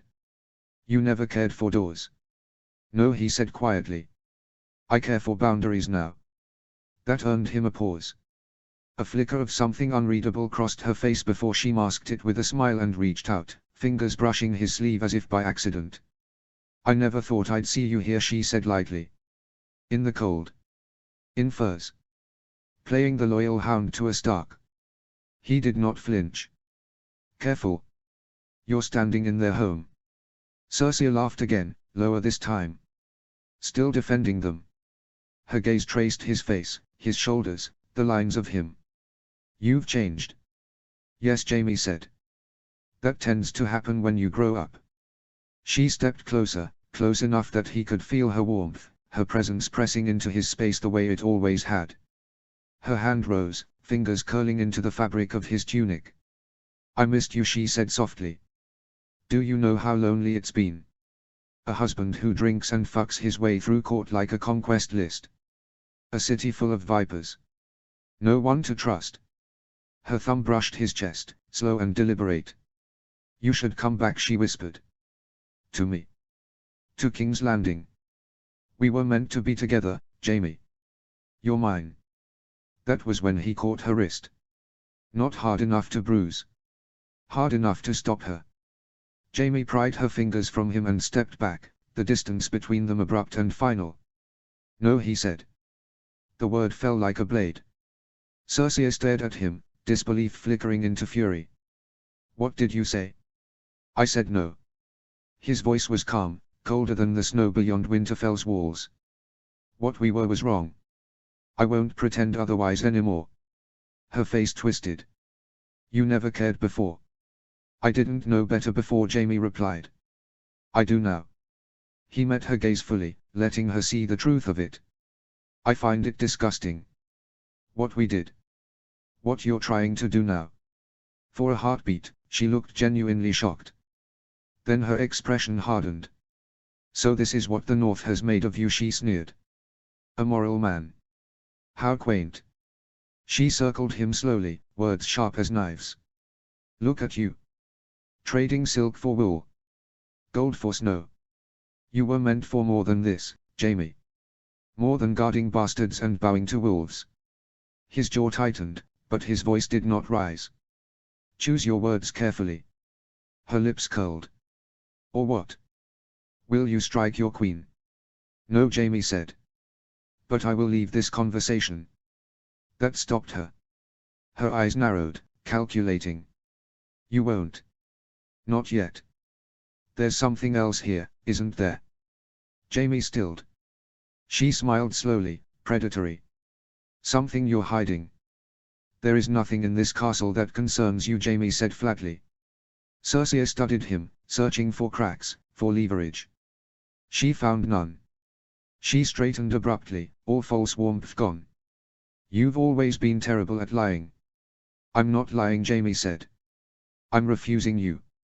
Silence stretched. Finally, she laughed, cold and brittle.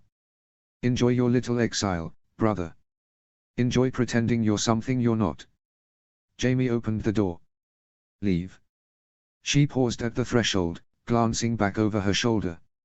You can't hide forever. I'm not hiding, Jaime replied. I'm standing where I belong. She swept out without another word, the door slamming shut behind her.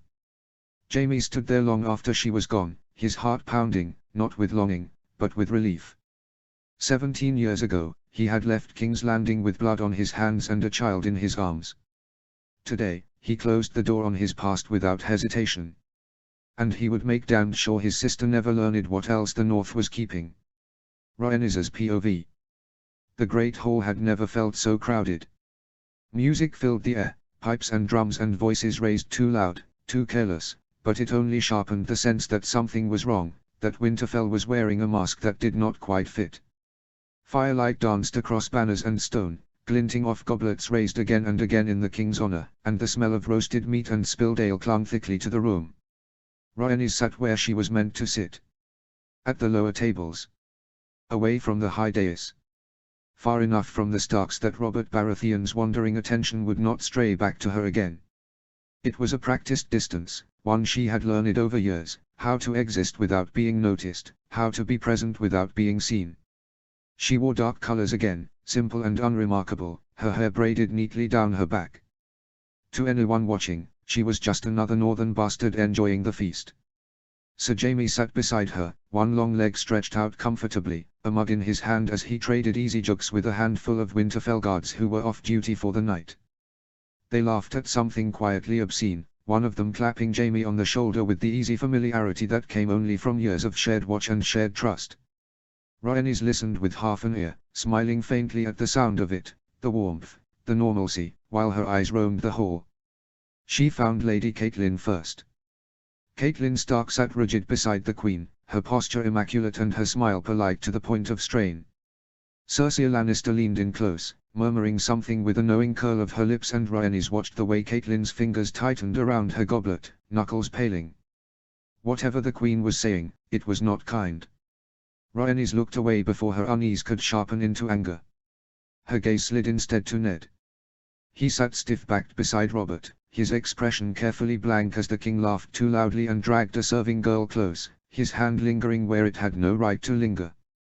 The girl smiled because she had no choice, and Ned looked very deliberately at his cup, jaw tight enough that Rhaenys wondered if it might crack. She felt something sour settle in her stomach. Her attention shifted again, seeking familiar ground. Arya was half turned on her bench, eyes bright with mischief as she attempted, poorly, to flick a piece of bread toward Sansa's friends without being caught.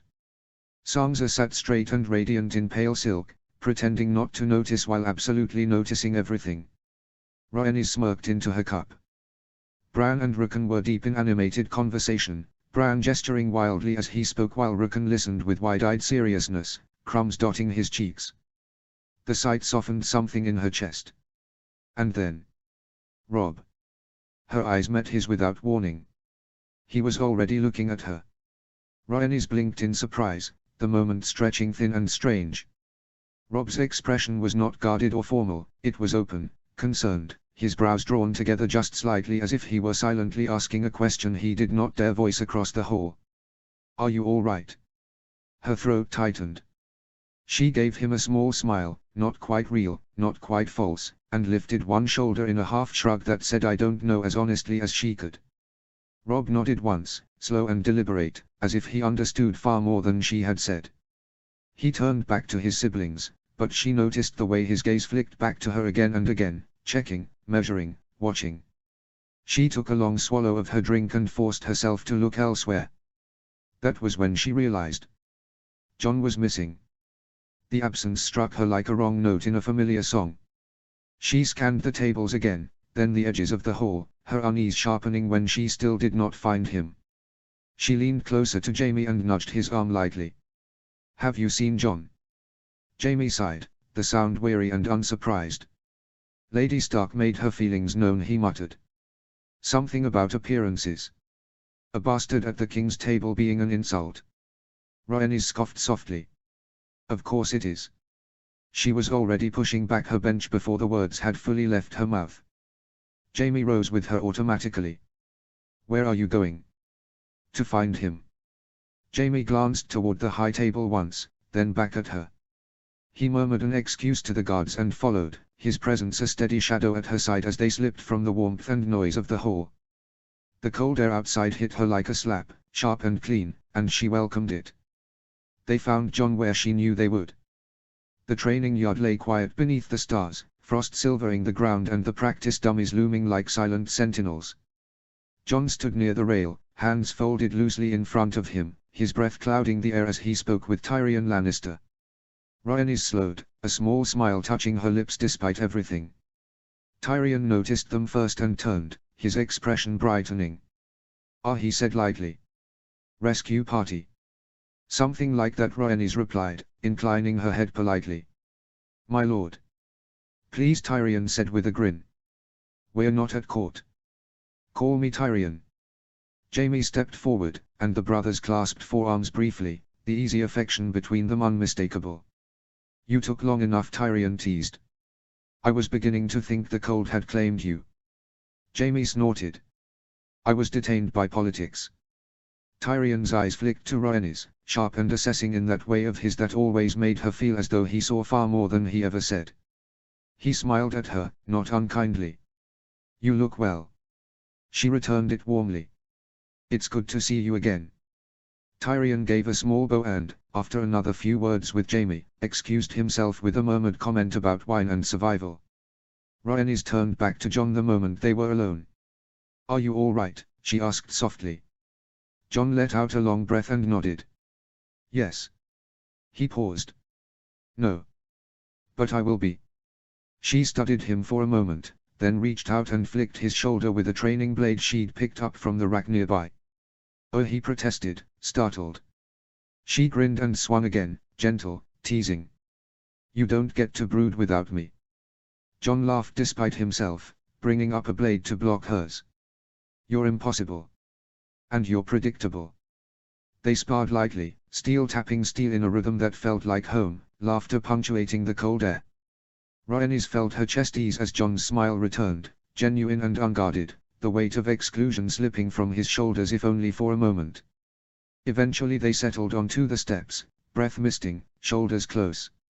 "I want to go to the wall," John said suddenly. Her heart lurched. "The wall," she repeated, eyes widening. "John, no." "I've thought about it," he said quietly. "For a long time." "You're 17," she argued. "You don't have to decide now." "I do," he replied, voice steady. "I don't belong here the way the others do." "You belong with us," she said fiercely. He smiled sadly. "I know.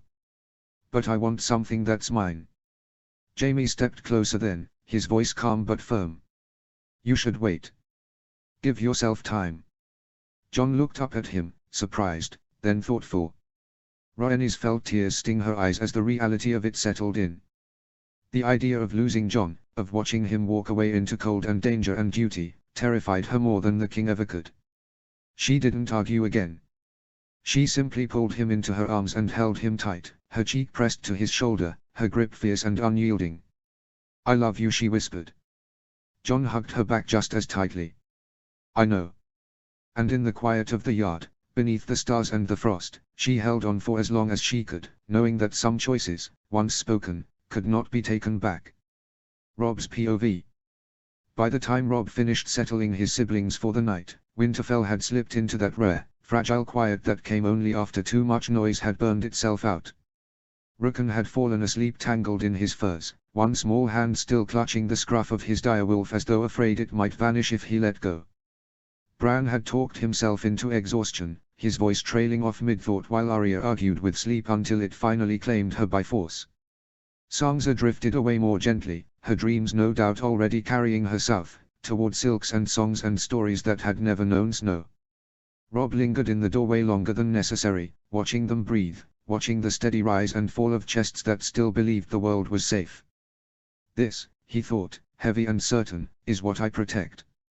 He closed the door softly behind him and turned back into the corridor, the warmth of the chambers giving way to stone and shadow.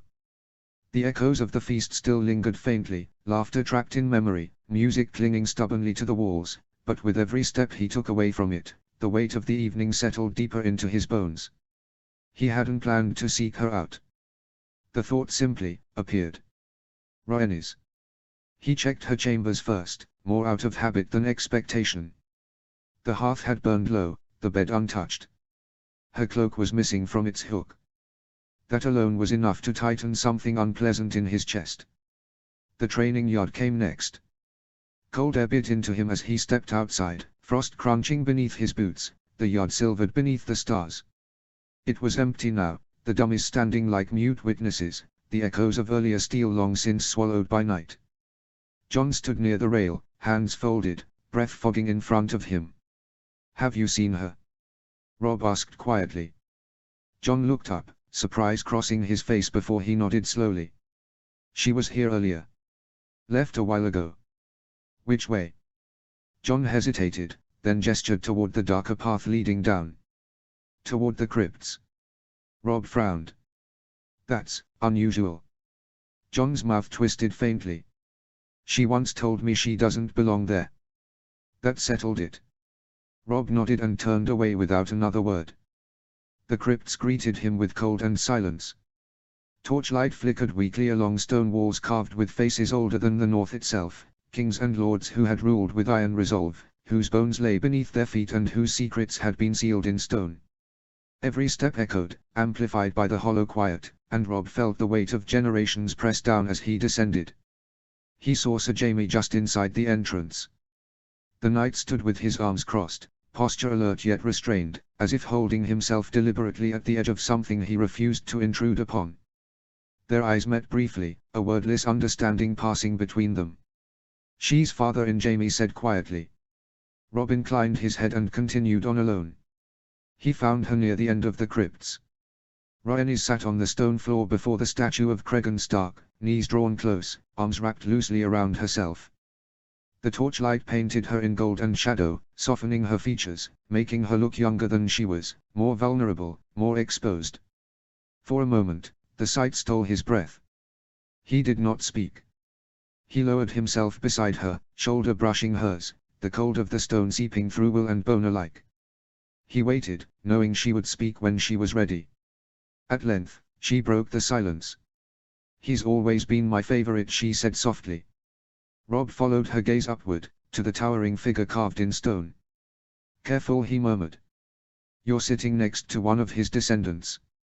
She huffed, a quiet, breathless giggle escaping her before she could stop it. "That one doesn't count," she said. The sound of her laughter, soft and unguarded, did something dangerous to him. Robb smiled before he could stop himself. "He stood with the Targaryen queen," she continued, her voice distant now, threaded with reverence. "When everyone else fled. The hour of the wolf. He came south, delivered justice, and then returned home. He didn't take power he could have claimed. Didn't reach for a throne that wasn't his." Robb studied her profile, the sharp intelligence in her eyes, the way her expression softened when she spoke of loyalty and oaths kept at cost. "You'll always have a Stark who stands with you too," he said quietly, the words slipping free before he'd had time to weigh them. The air shifted. Rhaenys turned toward him, surprise flashing across her face, color rising faintly in her cheeks. She shook her head, a sad smile tugging at her lips. "I won't be queen." "The realm doesn't always decide who deserves what," Robb replied. She smiled again, gentler, more resigned. It would never allow me. She rose then, stepping closer to the statue, brushing dust from the base with slow, careful hands. Rob watched her movements falter, saw the moment her fingers paused, her entire body going still. "Rob," she said softly. He was on his feet instantly. "What is it?" She traced the edge of the stone near the base, her touch deliberate, searching. "This corner," she murmured. "It feels wrong. Like it was added later." Rob crouched beside her, studying the place she indicated. At first glance it looked no different from the rest, aged stone worn smooth by time and damp. "I don't see." Her finger caught. A soft click echoed through the crypt. They both froze. The stone shifted, barely perceptible, but unmistakable. Rob's heart slammed against his ribs. He glanced at her, then back at the wall, instincts flaring. Carefully, he slid the stone aside. A narrow recess lay hidden behind it. Inside was a chest. Rectangular. Heavy. Old. Rob dragged it free, the scrape of stone against stone sounding thunderous in the silence. He barely registered the footsteps behind him until Jamie's shadow joined theirs, the night stopping short as he took in the scene. "What in the seven hells?" Jamie muttered. Rhaenys knelt beside the chest, eyes wide. "What is it?" Rob shook his head. "Only one way to find out." He tugged at the lid. It didn't budge. The lock was rusted solid, fused shut by age. Jamie stepped forward. "Move." Rob did without question. Jamie drew his sword and brought it down in a sharp, decisive blow. Metal screamed. The lock shattered, fragments skittering across the stone floor. Rhaenys hesitated, then lifted the lid slowly. Inside. A dragon egg. White and black, its scales glossy even in the dim light, patterned like embers trapped beneath glass. It filled the chest entirely, heavy and unmistakable. Rob stared, his breath stolen. Jamie swore under his breath. Rhaenys did not move. "It's been here," she whispered. "Since the dance. When Jaehaerys Targaryen came north." She reached out, fingers trembling. The moment her skin touched the egg, she gasped sharply. Rob's heart lurched. "What?" Her eyes flew wide as she looked up at them both. "It's warm." The crypt seemed to hold its breath. Stone. Ice. Silence. And beneath it all, something ancient stirred. Author's note. Here is what the egg looks like. Chapter 5, The Weight of Fire. Summary. A discovery beneath Winterfell forces difficult decisions and uneasy compromises. As loyalties tighten and dangers multiply, the bonds between the North's children are pushed to their limits. Chapter text. Rhaenys' POV. They did not speak much as they moved. There were too many ears in Winterfell now, too many unfamiliar footsteps on familiar stone, too many shadows that did not belong to them drifting through corridors that had once been safe enough for laughter. Even the castle seemed to notice it, the way the air felt tighter, the way torches burned a little harsher, the way the silence between doors carried more weight than it had a week ago. Rhaenys kept her hands wrapped around the edge of her cloak as she walked, not because she was cold, but because she needed something to hold on to while her mind tried to catch up to what they had found. A dragon egg. Not a story. Not a song. Not some relic locked away in a Maestas dusty book. A dragon egg, black and white as winter storms, warm beneath her touch as if it carried its own stubborn little sun, its own secret heartbeat that the world had forgotten how to listen for. The chest was heavy and it took both men to manage it without scraping the floor. Rob had taken the front, jaw clenched like he was hauling a wounded comrade off a battlefield. Jamie had taken the back with the strained patience of a man being forced to carry a barrel of wildfire through a crowded September, every muscle in him braced for disaster. They moved with the exaggerated care of thieves, which was almost laughable considering the company, Winterfell's heir and a Lannister knight, sneaking like boys stealing wine from the kitchens. And yet it wasn't laughable at all. Not when the stakes were her head. Rhaenys walked ahead, listening for voices, watching for servants, feeling the shape of the castle around her like she'd grown up in its ribs, which she had. Twice they pressed themselves into alcoves when footsteps approached, holding their breath while a pair of southern guards wandered past, their laughter too loud, their boots leaving wet prints from melted snow. Twice Jaime's hand hovered near his sword like it wanted permission to do something stupid and satisfying. She didn't blame him. The royal court was here. The king's eyes were already on her. The queen's smirk had crawled beneath her skin like an itch. And now they were carrying a dragon's legacy through Winterfell like a secret wrapped in wood and iron. When they finally reached her chambers, Rhaenys didn't bother with subtlety. She pushed the door open quickly, then turned and hissed, "Inside. Now." Robb and Jaime maneuvered the chest through the doorway with a grunt and a muttered curse, and the moment it crossed the threshold, she shoved the door shut and slid the bolt into place with her own hands. Only then did she exhale, a long breath she hadn't realized she'd been holding. Jaime set the chest down like it might bite him and immediately turned on her with the expression of a man who had survived war only to be slain by sheer stubbornness. "Absolutely not," he said. Rhaenys didn't even look at him. She crossed to the hearth, drawn toward the warmth like a moth, and crouched beside it as if the fire could somehow make the moment more real. The flames crackled softly, the room lit in gold and shadow, and for a heartbeat she could pretend there wasn't a king upstairs and a queen with teeth. Robb set a hand on the chest lid, steadying it as though it might leap open of its own accord. His eyes flicked between her and Jaime, caught somewhere between awe and panic. Jaime paced once, then threw his hands up as if appealing to gods he didn't believe in. "You insisted," he said to Robb, as if Robb might share the blame. "You insisted we haul it through the castle like we're smugglers." Robb's mouth twitched. "We were smugglers." Jaime glared at him. "We are not smugglers. We are," he gestured vaguely, as though even he couldn't find a respectable word for what they'd just done, "we are men with sense," which apparently does not apply when she looks at something shiny and decides it belongs to her. Rhaenys finally looked over her shoulder, eyes bright. "It does belong to me," she said simply, and the certainty in her voice made both men go still. She turned back to the chest. The lid creaked softly when she lifted it, the sound magnified by the quiet of the room. For a moment she just stared, letting her eyes drink it in again, the curve of the egg nestled among old cloth, black and white scales catching firelight like polished stone, like storm clouds and snowbanks trapped together in one impossible thing. Then, slowly, she reached out. Her fingertips brushed the egg. Warm. Not the faint warmth of something left too close to the hearth, but a living warmth, deep, steady, as if something inside it was breathing. Rhaenys swallowed hard as a strange, fierce ache spread through her chest, like grief and wonder had braided together and pulled tight. "It's alive," she whispered. "I don't like that," Jaime said immediately, voice sharp with a panic he was trying desperately to hide beneath annoyance. Robb stepped closer, eyes fixed on the egg. "What do you feel?" he asked, quieter now. Rhaenys didn't lift her hand. She couldn't. The texture beneath her fingers was rough and smooth at once, scales layered like armor, each one catching slightly on the pad of her fingertip. She could feel something. Not words. Not thoughts.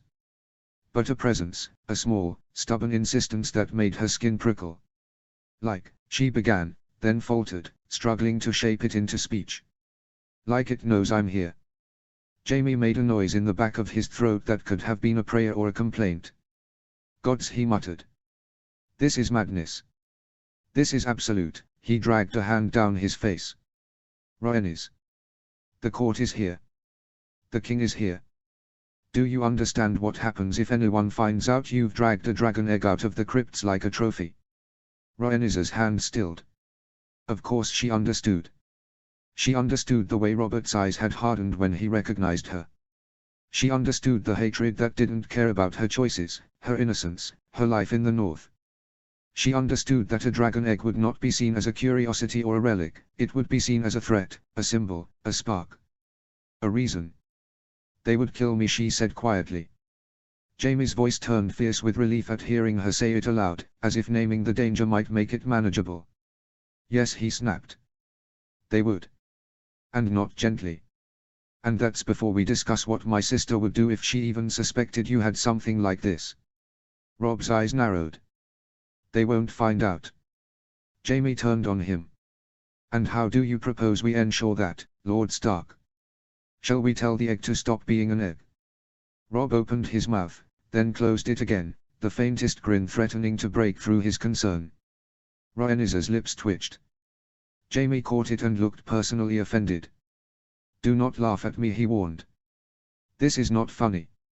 "It's a little funny," Rob murmured. "It is not." "It is," Rhaenys agreed softly, and when Jamie glared at her, she finally turned fully, sitting back on her heels with the egg still open behind her like a secret altar. "You're spiraling." "I am not spiraling," Jamie said through his teeth. Rob lifted a brow. "You're pacing." Jamie pointed at him. "Do not encourage her." "I'm not encouraging," Rob said solemnly, which would have been more convincing if his mouth wasn't visibly fighting a smile.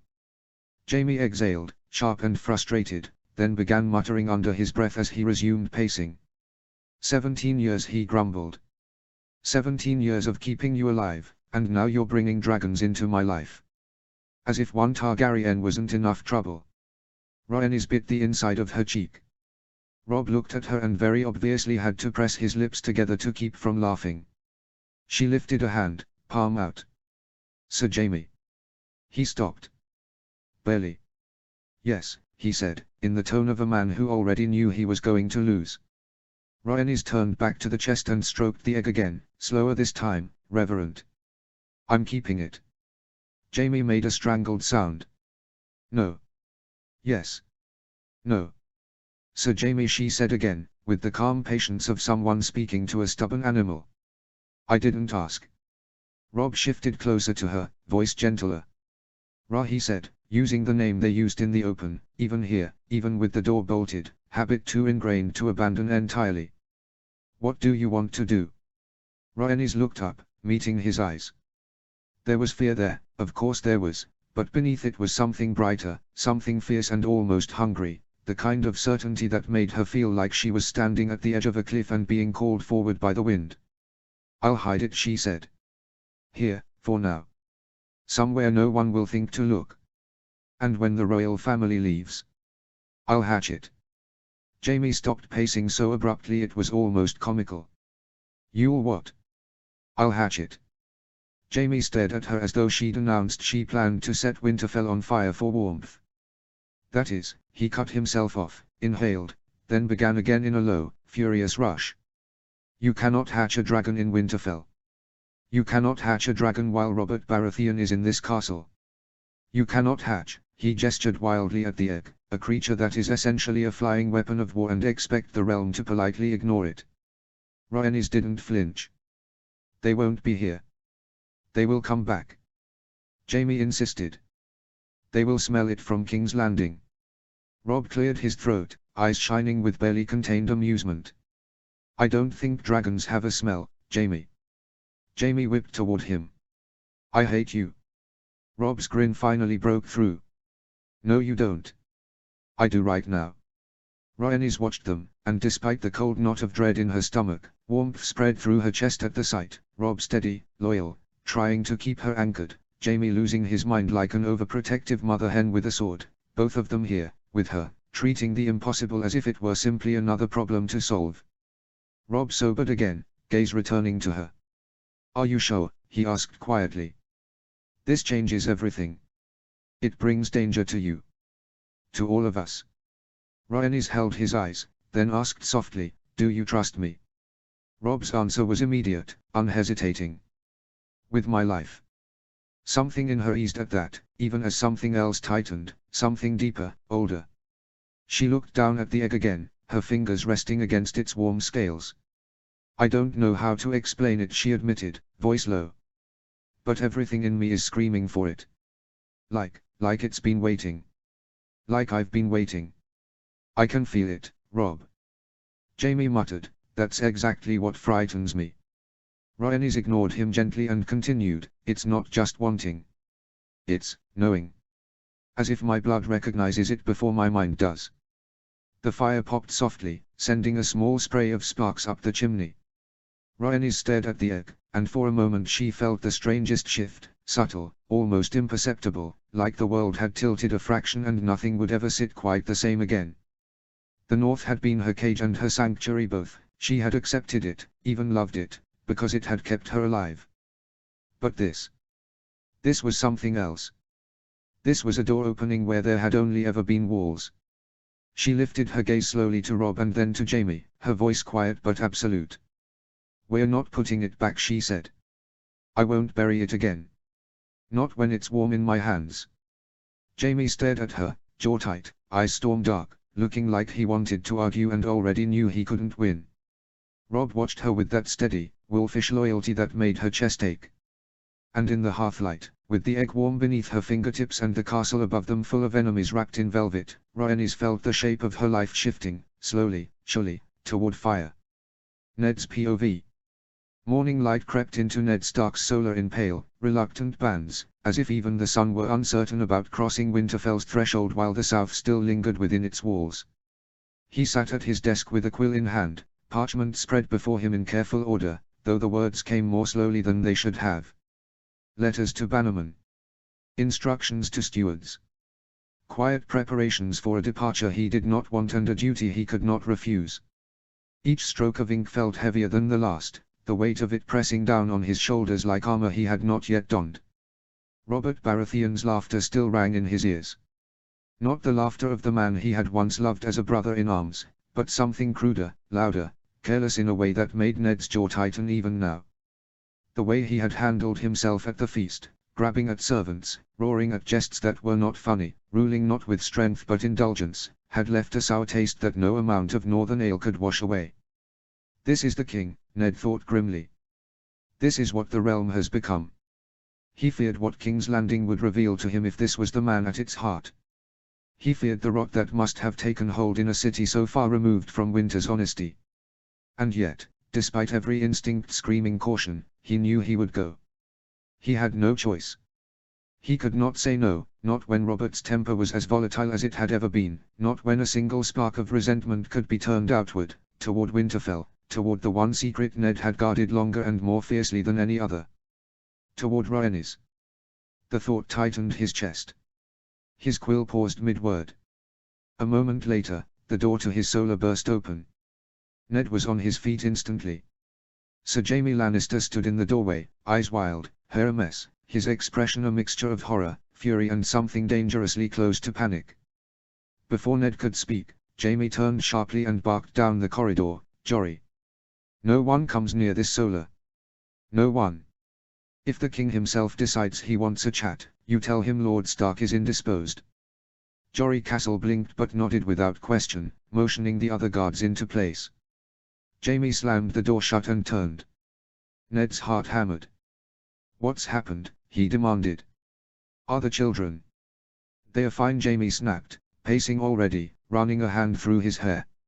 "All of them. Wolf pups intact. No bloodshed. No assassins. No." He broke off, spun on his heel, then continued with a bitter laugh. "No, the problem is that your heir and my princess have apparently lost what little sense they ever possessed." Ned stared at him. "Jaime," he said sharply. "Slow down. Tell me plainly what is wrong." Jaime rounded on him, eyes blazing. "We found a dragon egg."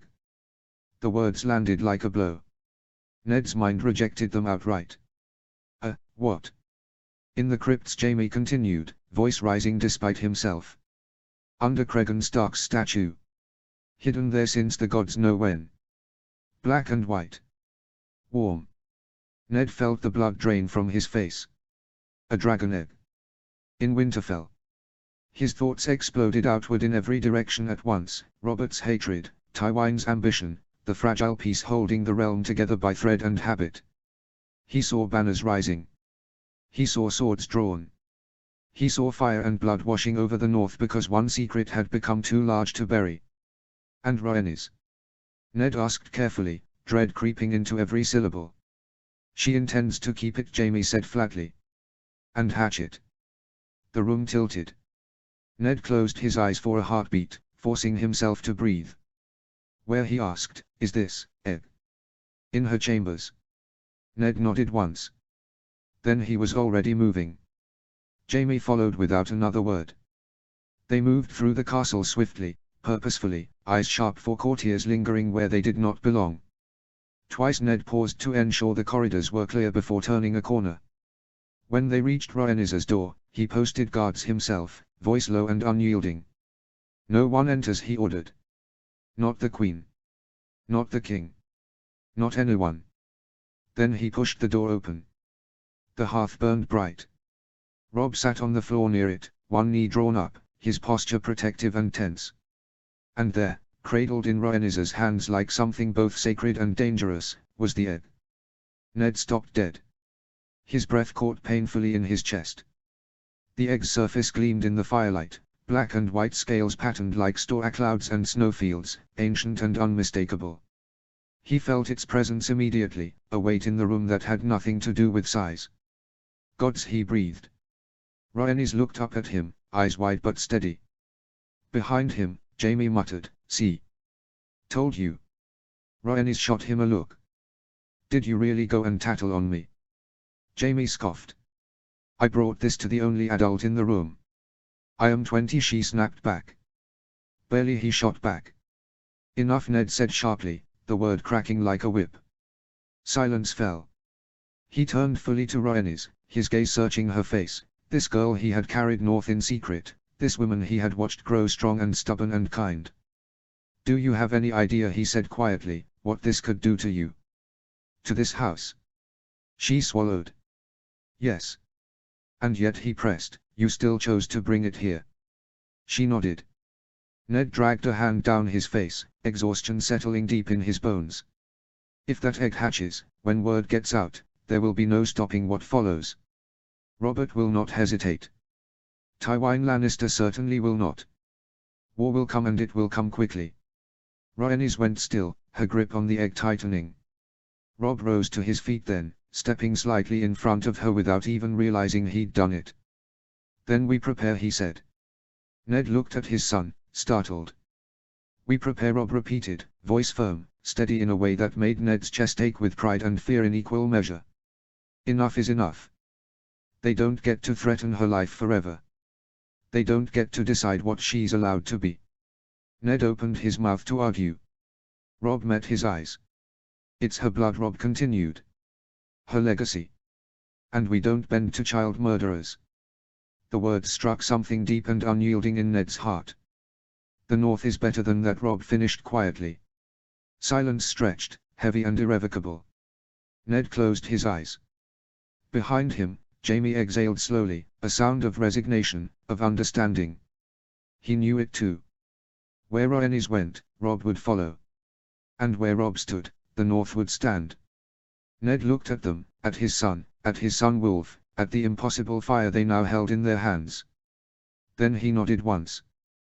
Then he said, voice grave and resolute, "We prepare for the worst." Rhaenys's POV. By the third morning after the feast, Winterfell had settled into a strained sort of rhythm, one that looked familiar on the surface but felt wrong beneath it, like a song played half a beat too fast. Rhaenys had agreed, reluctantly, to wait. After long talks with Uncle Ned, quiet ones, spoken in low voices by firelight, with maps and possibilities spread between them like a battlefield yet to come, she had sworn not to attempt hatching the egg until the king and his court were gone from the north. It had not been an easy promise to make. Every instinct in her screamed against it, every quiet moment tugging her thoughts back toward the warmth hidden beneath her bed, toward the living thing that pulsed just out of reach. But she understood the danger. She had lived with it her entire life. The chest lay concealed now beneath layers of thick furs and blankets, hidden so thoroughly that even she sometimes had to pause and remind herself it was real. Guards stood outside her door at all hours, not only to keep curious courtiers away, but to keep her safe, though she suspected Ned worried just as much about what she might do as what others might try. Jaime, at least, had been temporarily removed from hovering. The king had demanded a hunt that morning and Jaime had been ordered to ride with him, an order delivered with Robert's usual bluster and Jaime's barely concealed disdain.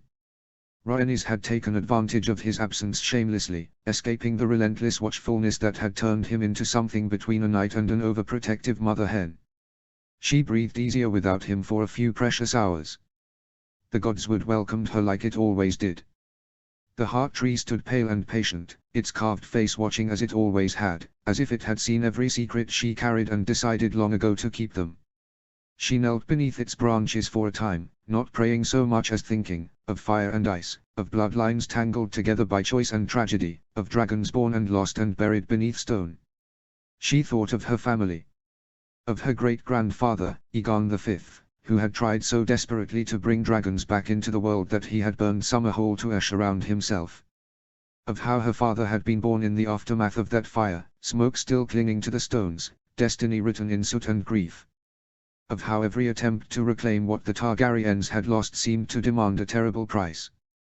Will it demand one from me too? She wondered. The thought followed her as she rose and began her walk back toward the keep, boots crunching softly over frost-dusted ground. She was halfway around the corner near the inner yard when she heard it. A faint sound. Scratching. Rhaenys stopped.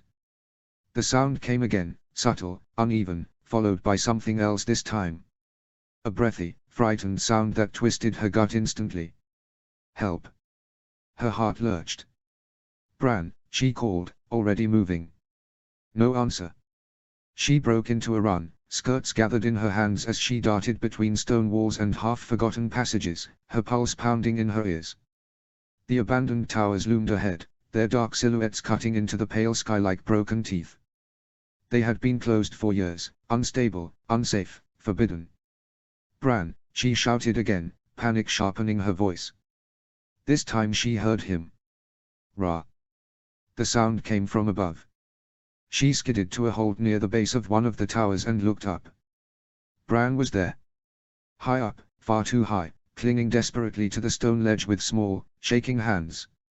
His fingers were white with strain, his legs kicking uselessly against the wall as tears streamed down his face. Her heart stopped. Bran, she screamed, terror ripping through her chest. Don't move. I'm here. I can't hold on, he sobbed. Ra, I. She was already running, circling the tower, searching frantically for stairs, for anything, calling his name over and over as if sound alone might keep him anchored to the stone. I'm coming, she cried. Just hold on, please, just hold on. His fingers slipped. Time fractured. She saw it happen in horrible clarity, the way one hand lost its grip, the way his body tilted outward, the look of pure fear on his face as gravity claimed him. No, she screamed. She didn't think. She ran. Her feet pounded the ground as she threw herself forward, arms outstretched, every instinct screaming at her to reach him, to catch him, even as some distant part of her mind knew it was impossible. Bran fell. The world rushed toward her. She felt the impact, felt his small body slam into her arms, the force of it driving the air from her lungs as they both crashed to the ground in a tangle of limbs and pain. Something in her screamed. Something cracked. Fire exploded behind her eyes as her back struck stone and earth with bone-jarring force. Voices shouted somewhere far away. Bran was crying. Ra, he sobbed, clutching at her clothes, his tears hot against her neck. Ra, please. She tried to speak. Tried to tell him he was all right. That she had him. That she was here. Pain washed over her in crushing waves, sharp and blinding and everywhere at once. Her limbs felt heavy, unresponsive, her breath coming in short, shallow gasps that barely seemed to fill her lungs. Her vision blurred. She heard footsteps pounding closer. Someone shouting her name. Someone else yelling for help. Bran's crying faded into a distant echo. Her last thought, as darkness closed in, was not of dragons or crowns or fire. It was a simple, desperate prayer. Please, she begged whatever gods were listening. Let my brother be safe. Chapter 6, Where They Wait. Summary. This chapter is very much about aftermath, about fear, waiting, and the things that surface when loss comes too close. Chapter text. Jaime's POV. Jaime Lannister had fought in battles that smelled of blood and iron, had stood beneath siege towers and inside burning halls, had killed a king and lived long enough to be hated for it, but nothing in his life had ever bored him quite so thoroughly as this hunt. The King's Hunt. It was loud, poorly organized, and reeked of excess. Too many men, too many horns, too much shouting for an animal that had the good sense to flee long before Robert Baratheon's laughter and appetite came crashing through the woods. Jaime rode at the king's flank because he had been told to, because a knight was meant to be seen where the king wished him to be seen, and because apparently 17 years of loyalty to the North meant very little when Robert decided to drag him into the mud and call it sport. Every moment he spent here felt wrong. His eyes strayed again and again toward the distant line of trees, toward the direction of Winterfell, toward stone walls he could not see but felt like a phantom limb he'd been severed from. He should have been there, near her door, near her fire, near the place where a dragon's secret breathed beneath furs and foolish hope. From the way Eddard Stark kept glancing at him, Jaime knew his irritation was showing. Good. Let the Fat King see it. Let him choke on it for all Jaime cared. Robert Baratheon was not his king. Had never been. Jaime shifted his attention instead to the younger riders nearby, Robb Stark and Jon Snow, riding together with the easy synchronicity of boys who had trained side by side since they could lift wooden swords. They looked uncomfortable in their finery, cloaks snagging on branches, expressions ranging from politely restrained to openly unimpressed. "Gods," Robb muttered, loud enough for Jaime to hear, as Prince Joffrey's voice carried across the clearing, sharp and shrill with bragging. "Does he ever stop talking about himself?" Jaime snorted before he could stop himself. "Only when he's out of breath." Robb glanced at him, startled, then smirked. "I suppose you'd know." Jon rolled his eyes. "You're both terrible." "Oh, come now," Jaime said lazily, leaning closer. "You don't enjoy listening to a prince boast about hunting beasts he's never actually faced." Joffrey's laughter rang out again, brittle and unpleasant. Robb grimaced. He nearly cried when his saddle slipped. "An omen," Jaime said dryly. "If the gods are kind." Jon shook his head, but Jaime caught the corner of his mouth twitching despite himself. For a fleeting moment, just a breath, they laughed. Then it ended. The sound of hooves thundered through the clearing, wild and desperate, scattering hounds and men alike as a castle guard burst through the trees, his horse lathered, his face white with panic. "Lord Stark," the man shouted, voice breaking. "My lord, there's been an accident." Jaime felt it before he heard the rest. Felt his chest hollow, his blood turn to ice. "The boy," the guard continued, gasping. "Lord Bran fell. And Lady Ra, she caught him, but she's unresponsive now." The world stopped. For one heartbeat, there was nothing. Then Jaime moved. He did not ask questions. He did not wait for orders. He did not look back. He dug his heels into his horse's flanks and sent it into a full gallop, tearing through brush and mud and low-hanging branches as the hunt dissolved behind him into shouting and chaos. He barely registered Robert's roar, Ned's sharp command, the pounding of other horses giving chase. None of it mattered. Only her. No, he begged silently, fiercely, to gods he had never trusted but now pleaded with anyway. Not her. Not my little Ra. The wind tore at his cloak, stung his eyes, but he didn't slow. He couldn't. Every heartbeat felt like it might split him open, every breath a prayer he didn't have time to speak aloud. He should never have left. He should have fought harder. Should have refused. Should have stayed where he belonged, by her side, sword in hand, between her and every sharp edge the world had to offer. He pushed his horse harder, reckless, desperate, uncaring if the beast stumbled beneath him. Please, he thought again, raw and unguarded. Please let her be alive. The towers of Winterfell finally broke through the trees ahead. Jaime did not slow. Ned's POV. By the time Ned Stark reached the castle, the hunt had already unraveled into something else entirely. The sounds of it, horns, laughter, shouting, were gone, replaced by a brittle, frightened quiet that clung to Winterfell like frost after a storm. He barely remembered dismounting, barely felt the ache in his legs as he moved through corridors he had walked 1,000 times before, each step heavier than the last as dread settled deeper into his chest. Master Lewin's chambers were easy to find. The hallway outside was crowded with his family. His children stood there as though rooted to the stone, fear written plainly across faces that had known too little of it until now. Robb paced like a caged wolf, hands clenched at his sides, jaw tight enough to crack stone. Jon mirrored him across the corridor, restless and silent, eyes never leaving the closed door as if watching it might somehow force it to open.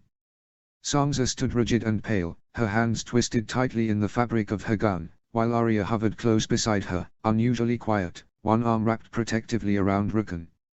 His youngest clutched at Arya's sleeve, eyes red-rimmed and wet, his small body trembling with sobs he did not yet know how to stop. And there, near the center of it all, was Catelyn. She knelt on the stone floor, her arms wrapped tightly around Bran, holding him as though he might vanish if she loosened her grip even a little. His face was streaked with tears and dirt, scrapes already darkening along his cheek and forearm, but he was breathing. Alive. Whole enough to cling to his mother and cry. The moment Ned saw him, something in his chest broke free. Bran, he breathed. He crossed the space between them in 3 strides and